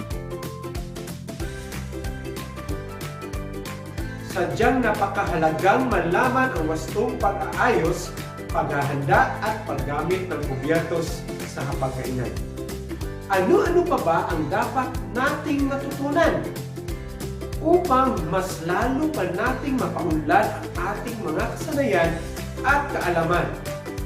Ang wastong pag-aayos, paghahanda at paggamit ng mga kubyertos sa hapagkainan ay kasiya-siyang matutunan at maisagawa sa batang katulad ninyo. Ang pagpapakita ng kagandahang asal sa hapagkainan kasama ang mag-anak ay dapat pagyamanin at gawing kaugalian sa ating sariling pamilya. Mga kagandahang asal sa hapagkainan. Una, magdasal bago at pagkatapos kumain. Tayo mga Pilipino ay likas na mga Diyos at madalas tayong nagpapasalamat sa mga biyayang ating natatanggap. Number 2, maglaan ng upuan sa bawat isa. Unang paupuin ang babae bago ang lalaki.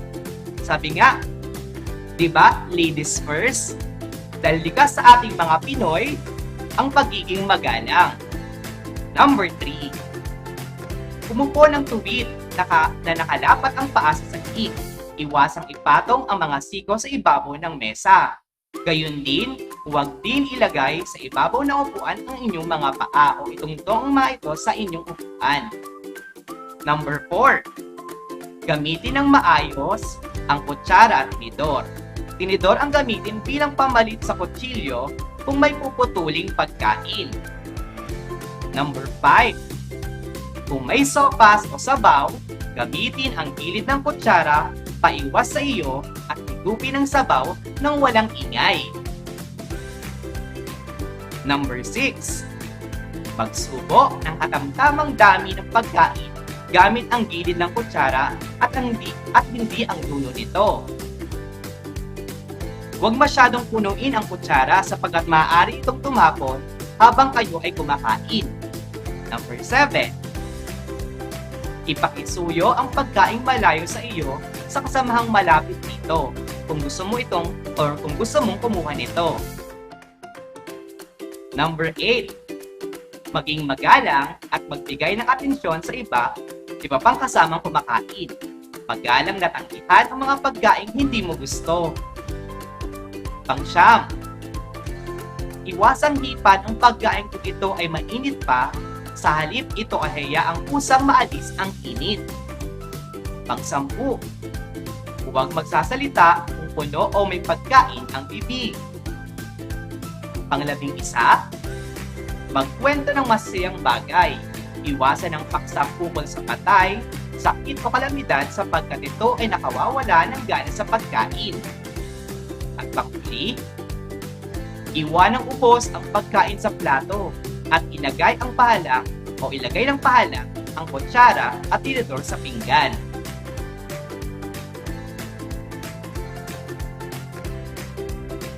Ngayon, dumako na tayo sa ating pangwakas na gawain. Panuto. I-type ang titik ng tamang sagot sa comment box. Unang bilang.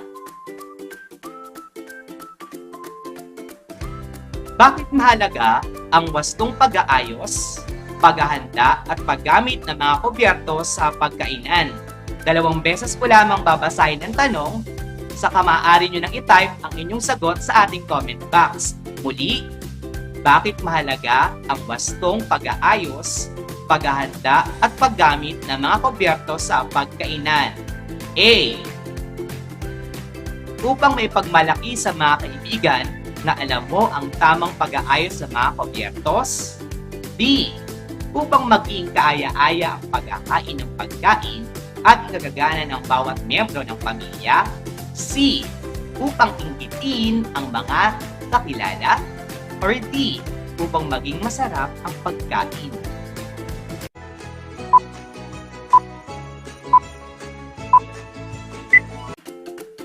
Kung ang inyong sagot ay B. Ikaw ay tama. Number 2. Nakita mo ang iyong kapatid na nakapatong ang paa sa upuan habang kumakain. Ano ang gagawin mo? Ulitin ko ang tanong. Nakita mo ang iyong kapatid na nakapatong ang paa sa upuan habang kumakain. Ano ang gagawin mo? A. Pagsasabihan ko siya ng mahinaw na hindi tama na nakapato ang paa sa upuan. B. Pagsasabihan ko siya at sisigawan dahil mali ang kanyang ginagawa. Or C. Pababayaan ko na lamang siya. D. Hayaan ko na lamang si nanay o tatay ang kausap sa kanya.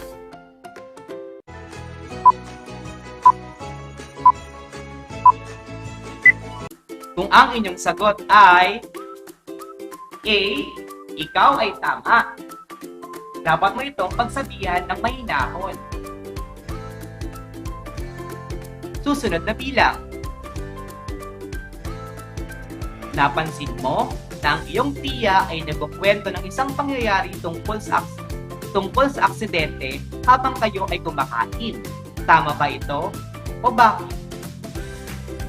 Muli, napansin mo ang inyong tiya na nagkukwento ng isang pangyayari tungkol sa isang aksidente habang kayo ay kumakain. Tama ba ito? At bakit? A. Tama! Para alam kung ano ang nangyari. B. Tama! Dahil hindi gawa ni tiya ang kwento. C. Mali! Dahil ito ay nakakawalang gana sa lahat ng kumakain. Or D. Mali! Dahil tumatalsik ang laway ni tiya habang kumakain. Ano ang tama mong gawin? Kung ang iyong sagot ay C. Ikaw ay tama. Number 4. Paano ang tamang paraan ng pagkain ng sopas o sabaw? Paano ang tamang paraan ng pagkain ng sopas o sabaw? A. Gamitin ang gilid ng kutsara ng paiwas sa iyo at tupin ang sabaw ng maingay. B.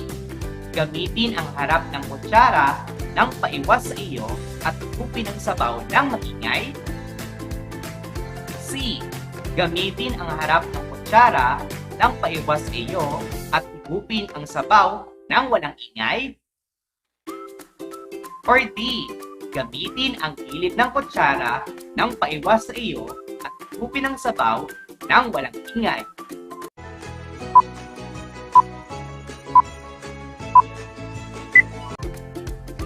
Kung ang inyong sagot ay D. Ikaw ay tama.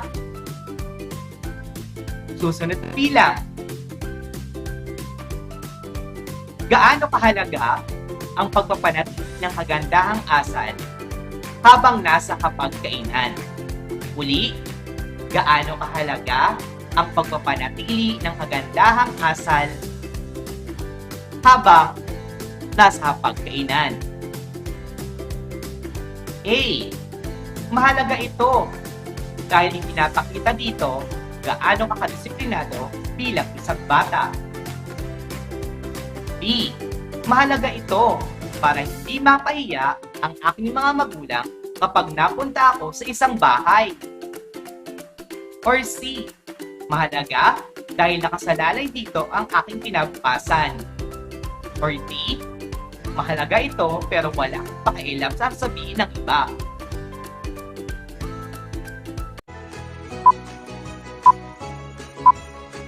Kung ang iyong sagot ay A. Ikaw ay tama. Mahusay. Itaas ang kanang kamay sa nakakuha ng perfect score. Wow! Ang galing! Dapat kayong palakpakan dahil maraming magagandang bagay na pwedeng maganap habang tayo ay kumakain. Talagang napakahusay ninyong lahat mga bata. Muli, palakpakan ang ating mga sarili sa magandang performances na inyong nakamit at naipakita.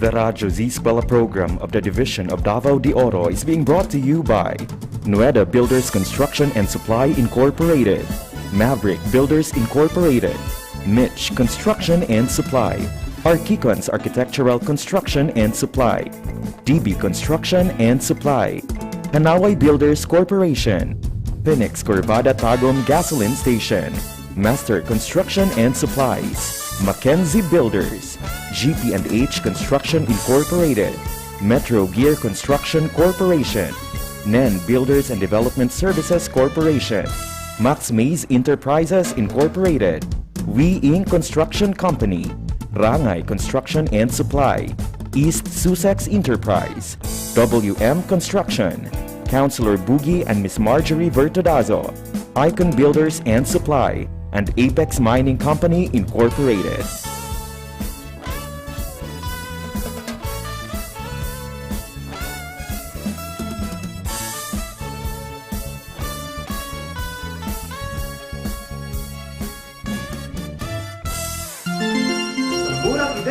Bata, napakahalagang matutunan ang wastong pag-aayos, paghahanda at paggamit ng gobyernos sa pagkainan. Sapagkat sa ganitong paraan, kayo ay matututo na kung saan ito'y dala-dala ninyo hanggang sa inyong pagtanda.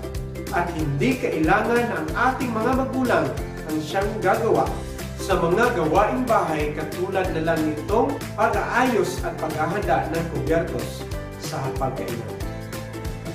Para sa mga magulang naman, ang dapat na maging modelo ng mga anak para magkaroon ng good eating habits. Para maisakatuparan ito, dapat na ang mga magulang ay makasalo sa pagkain ng mga anak. Sa panahon ito, na abala sa paghahanap buhay, hindi lang ang mga ama kundi maging ang mga ina. Bihira na kung magkakasalo sa mesa ang mga mag-anak. Hanggat maaari, dapat na ang mga mag-anak ay magkakasabay na kumain. Maraming benepisyo ang pagkain, magkakasalo ang bawat miyembro ng pamilya. Ang mga magulang ay nabibigyan ng pagkakataon na maging role models for the good eating habits ng kanilang mga anak. Masusubaybayan din ng mga magulang ang mga anak na kumain ng well-balanced diet. Kapag magkakasalong kumain ang pamilya at matutuklasan din ang anumang problema na bumabagabag sa mga anak at sama-sama nila itong lulutasin. Sa pagkakataon din nila para lubusang makilala ang bawat isa. Wika nga ng kasabihan, the family that prays together stays together. Kaya akma rin sabihin na the family that eats together grows together. Gabayan ang mga kabataan sa kanilang pagsasanay sa wastong pag-aayos paghahanda at paggamit ng mga kubyertos sa hapagkainan. Tiyakin ang kanilang kaligtasan sa paggamit ito upang maiwasan ang posibleng panganib o sakuna. Hanggang sa muli nating pagkikita, maraming salamat sa inyong walang sawang pakikinig. Ako po ang inyong gurong panghimpapawid sa Edukasyong Pantahanan at Pangkabuhayan 4. Sir Junel A. Plaza, basta Z-Eskwela, siguradong masaya. Kung may mga katanungan po tayo, pwede kayo mag-text sa inyong mga guro o kaya sa cellphone number na ito, 0910-1216-376. Pwede rin kayong mag-send sa aming email at junelaplaza@gmail.com, edwardcosito@gmail.com.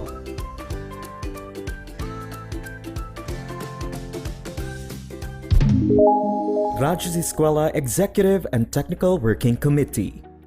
The school's Division Superintendent, Euphemia T. Gamutin, Seso 5. Assistant Schools Division Superintendent, Dr. Romel R. Handayan. Curriculum Implementation Division OIC Chief, Dr. Arlene B. Lim. School Governance and Operations Division, Dr. Ruben J. Riponte. Program Director, Dr. Arlene B. Lim. Assistant Program Director, Noemi P. Canales.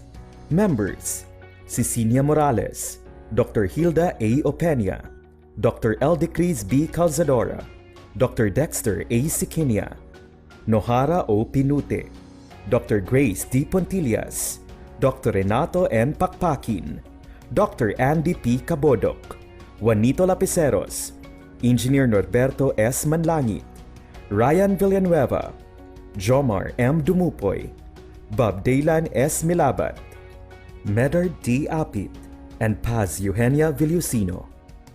Technical Working Committee, Production and Communications, Lorely E. Quijano, Given G. Hinampas, Judiland T. U, Donna D. T. Bolifer, Mary Rose N. Resma, Riwen C. Manuel, Irene Lea C. Manguhon, and Bessie Aya N. Banyes. Social Media and Packaging Team, Christian Anhara L. Martesio, William R. Lanara, Joan T. Iscoton, Roberto S. Acusar Jr., May B. Istaniol, Richard H. Arellano, Ralph A. Tabanyag, Angelo C. Gutierrez Jr., Jade Karen R. Arais, Eliza May Garsuta, Sedi S. Caballero, and Jane S. Caballero. Sa Radyo Z-Eskwela, siguradong masaya. Right and only here at Z Radio 88.5, ang istasyong siguradong lingaw, siguradong kuyaw.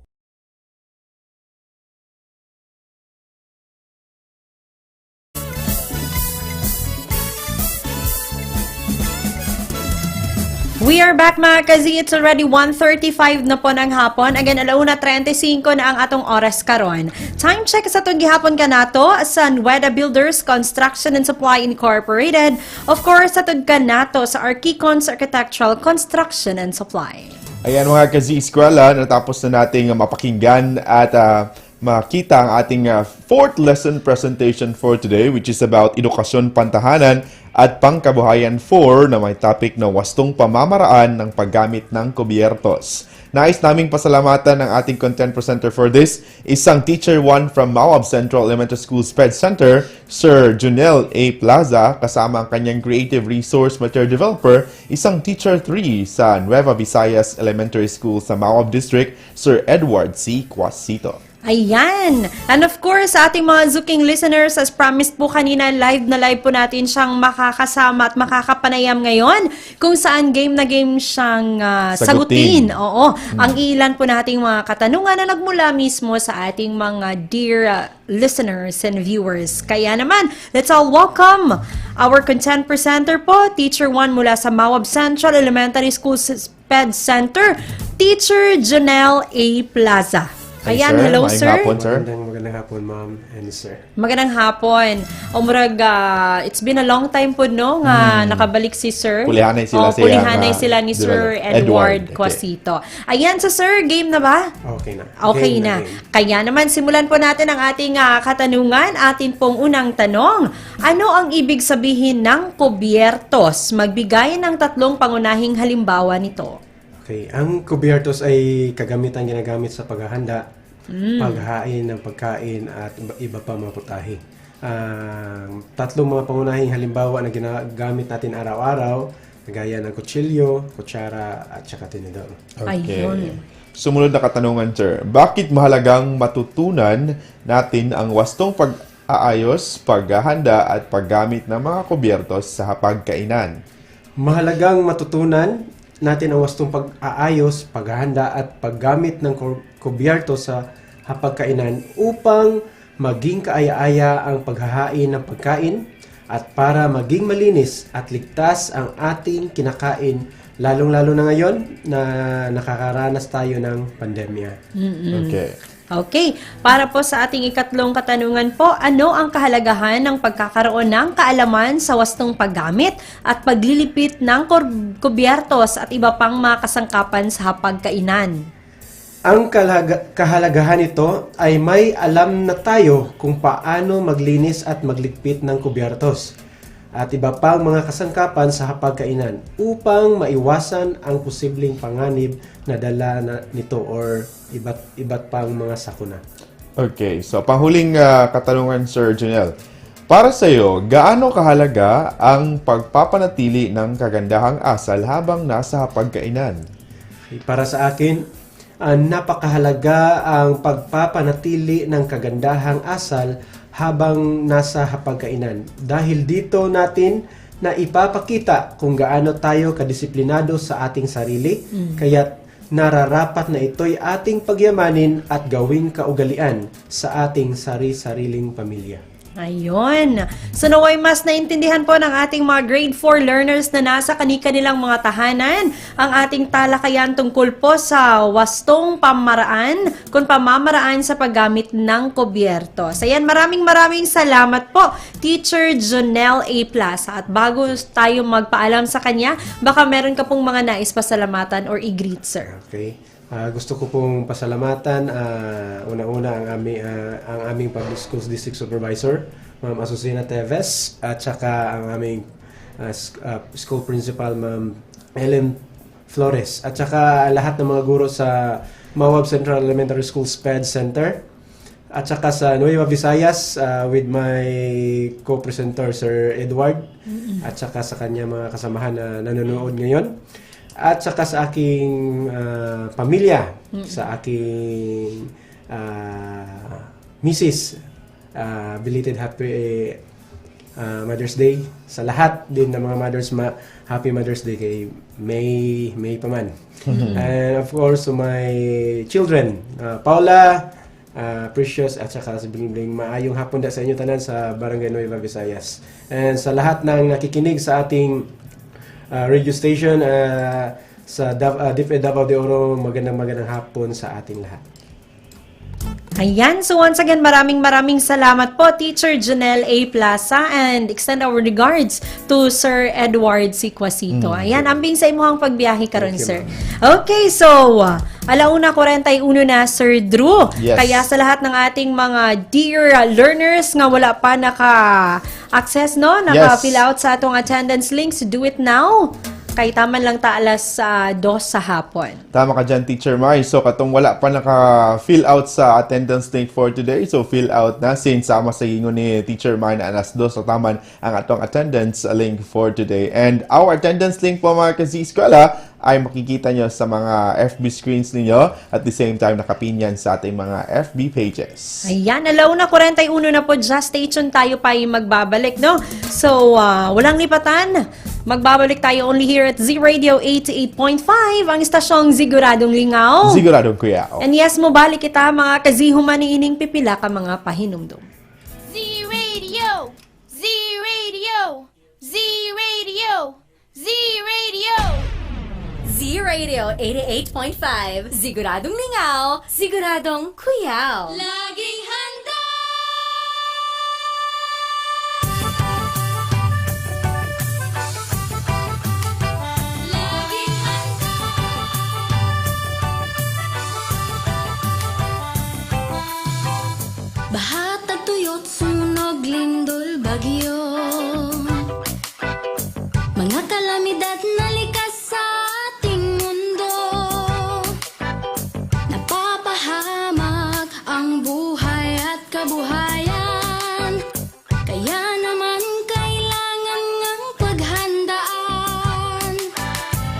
Maging handa, maging alerto.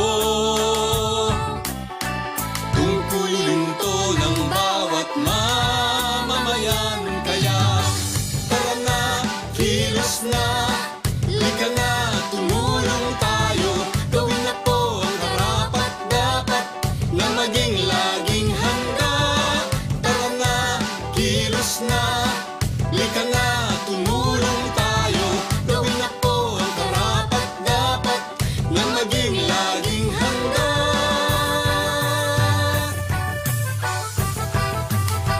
Laging handa.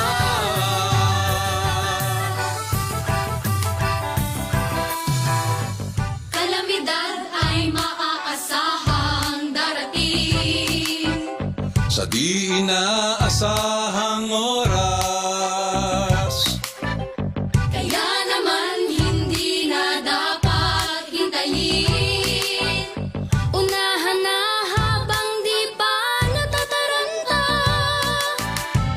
maging handa, maging alerto. Tungkulin to ng bawat mamamayan. Kaya tara na, kilos na, lika na, tumulong tayo. Gawin na po ang karapat-dapat na maging laging handa. Tara na, kilos na, lika na, tumulong tayo. Gawin na po ang karapat-dapat na maging laging handa. Suriin mo mabuti ang iyong kapaligiran. Saan ka pa nakatira? Diyan ba ay bumabaha? Tuwing gamot pagkain, kumot pang sindi, first aid kit. Mga gamit pangligtas ng buhay dapat mabitbit. At sakaling lumindol o sumabog ang bulkan, meron bang matadaanan palayo sa kasawian? Panahon na ay malupit at ang hangin hagupit. Mabuti na lang na tayo ay laging nakahanda. Tara na, kilos na, lika na, tumulong tayo. Gawin na po ang karapat-dapat na maging laging handa. Tara na, kilos na, lika na, tumulong tayo. Gawin na po ang karapat-dapat na maging laging handa.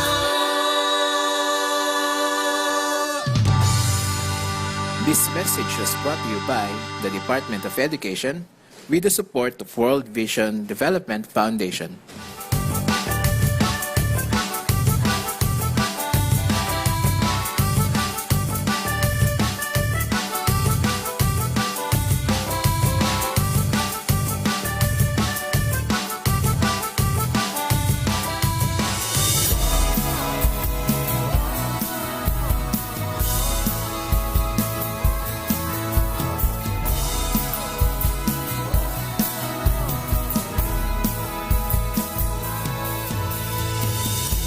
Sabay-sabay na babangon, sama-samang ahon.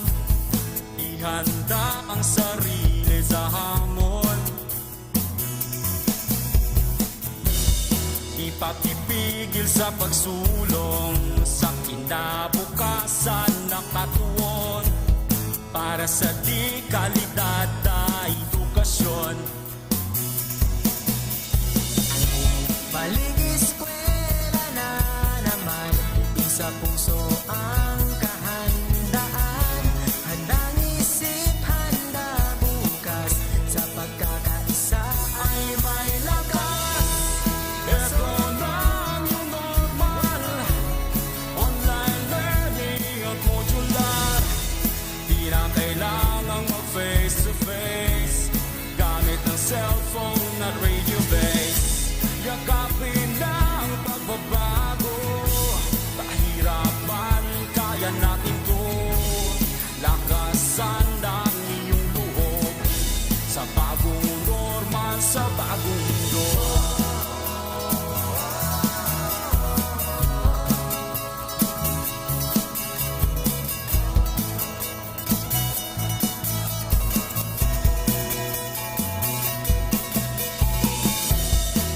Kristiyano at katutubo, isang hanggarin saan patungo.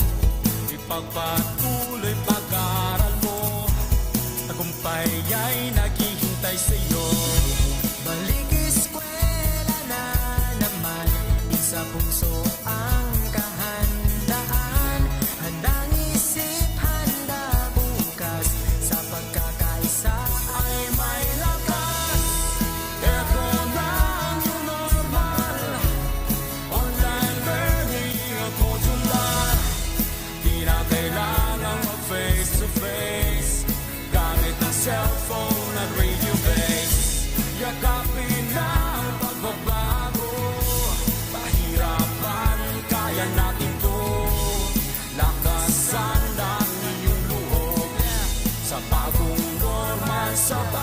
Isang-alang-alang natin ang ating kaligtasan sa bawat oras at panahon, magpakailanman. Hangat palagi ng ating paaralan ang matuto, gayon din maging ligtas ang kabataan. Tayo ay magkaisa, halina't sama-sama kasali lahat, kasama lahat, para sa lahat. Pilipinas, maghanda ka na, balik eskwela na, tara. Tayong lahat sabay-sabay, pagkakaisa ay may lakas.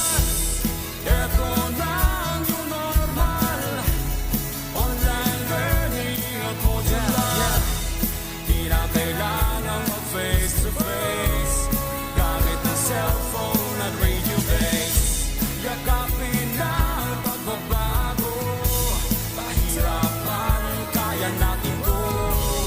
Lakasan ang inyong loob, sa bagong normal, sa bagong mundo.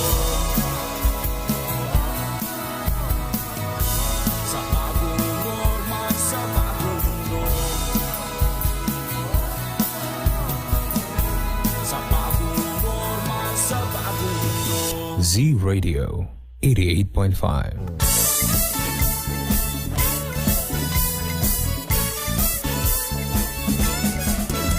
Oras nato karon mga ka-Z, it's already 1:50 na sa hapon. Kamo na minaw gihapon sa atong programang Radyo Z-Eskwela. Siguradong masaya. And yes, buot natong timbayaon, Sir Drew, ang atong RBI Directress, no? To Ma'am Arlene Lim. Hello, Ma'am Arlene. Isang magandang hapon po. Happy Mother's Day, ma'am. And Yes. also sa atong Assistant RBI Directors, Ma'am Noemi Canales. Hello, Hi, Ma'am Noemi. Happy Mother's Day. Happy Mother's Day po. Okay, so sa lahat po nang nagpadala ng kanilang mga responses sa ating attendance link, lalo na po sa ating mga dear learners, maraming salamat po. So sa mga wala pa, you still have 10 minutes bago mag-close ang ang attendance link. So once again, we are encouraging you to kindly notify us with your attendance. And also, atong timbayon ang atong mga netizens na nagtanaw sa atong programa for today. Ma'am Telma Caris Batalon Nanali diyan sa Nabuntron National Comprehensive High School. Ma'am Winifreda Bibero Tampos Comunal from Lorenzo Sarmiento Senior National High School. Ma'am Rosario Obeja Bangoy of Maco Heights Central Elementary School. Ma'am Gemma Hesta, same sa Maco Heights din.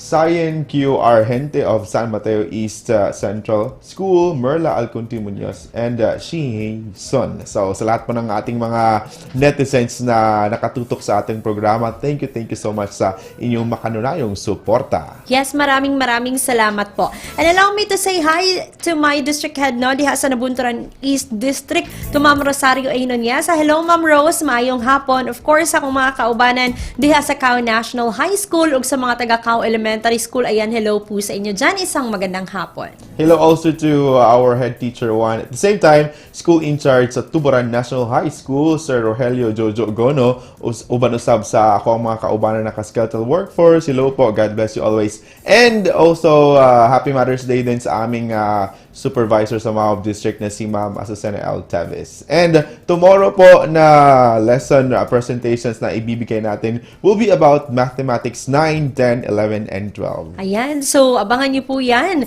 So 10 a.m. tayo Yes tomorrow, po. Sir Drew. Ang ating programa po, papakinggan niyo po 10 a.m. down to 2 p.m. po. Mondays to Sundays. Yes, mabati ninyo adlong tanan. Dinhi ka na sa inyong paboritong radio station, ang Z Radio 88.5. And yes, boto sab natong i-acknowledge ang atong mga kaubanan, ang Team Monday nga on duty karon. We have our secretariat for today, Sir Richard Arellano. Hi also to Ma'am May Estanyol. Yes, one of our editors, Ma'am Eliza Garsota. Hi also to our VMix operator, Sir Tata Acosar. Ayan, so hello also sa ato ang mga co-anchors nga nakauban nato ganina, no?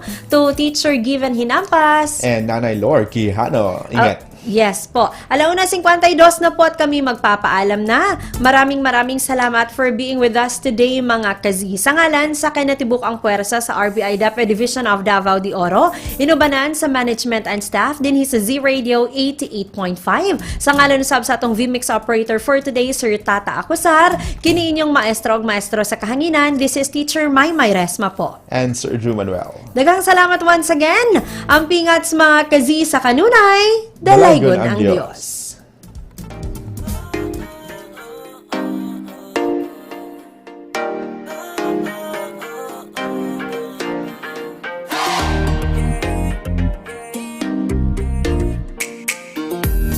Bata ang adlaw with a smile.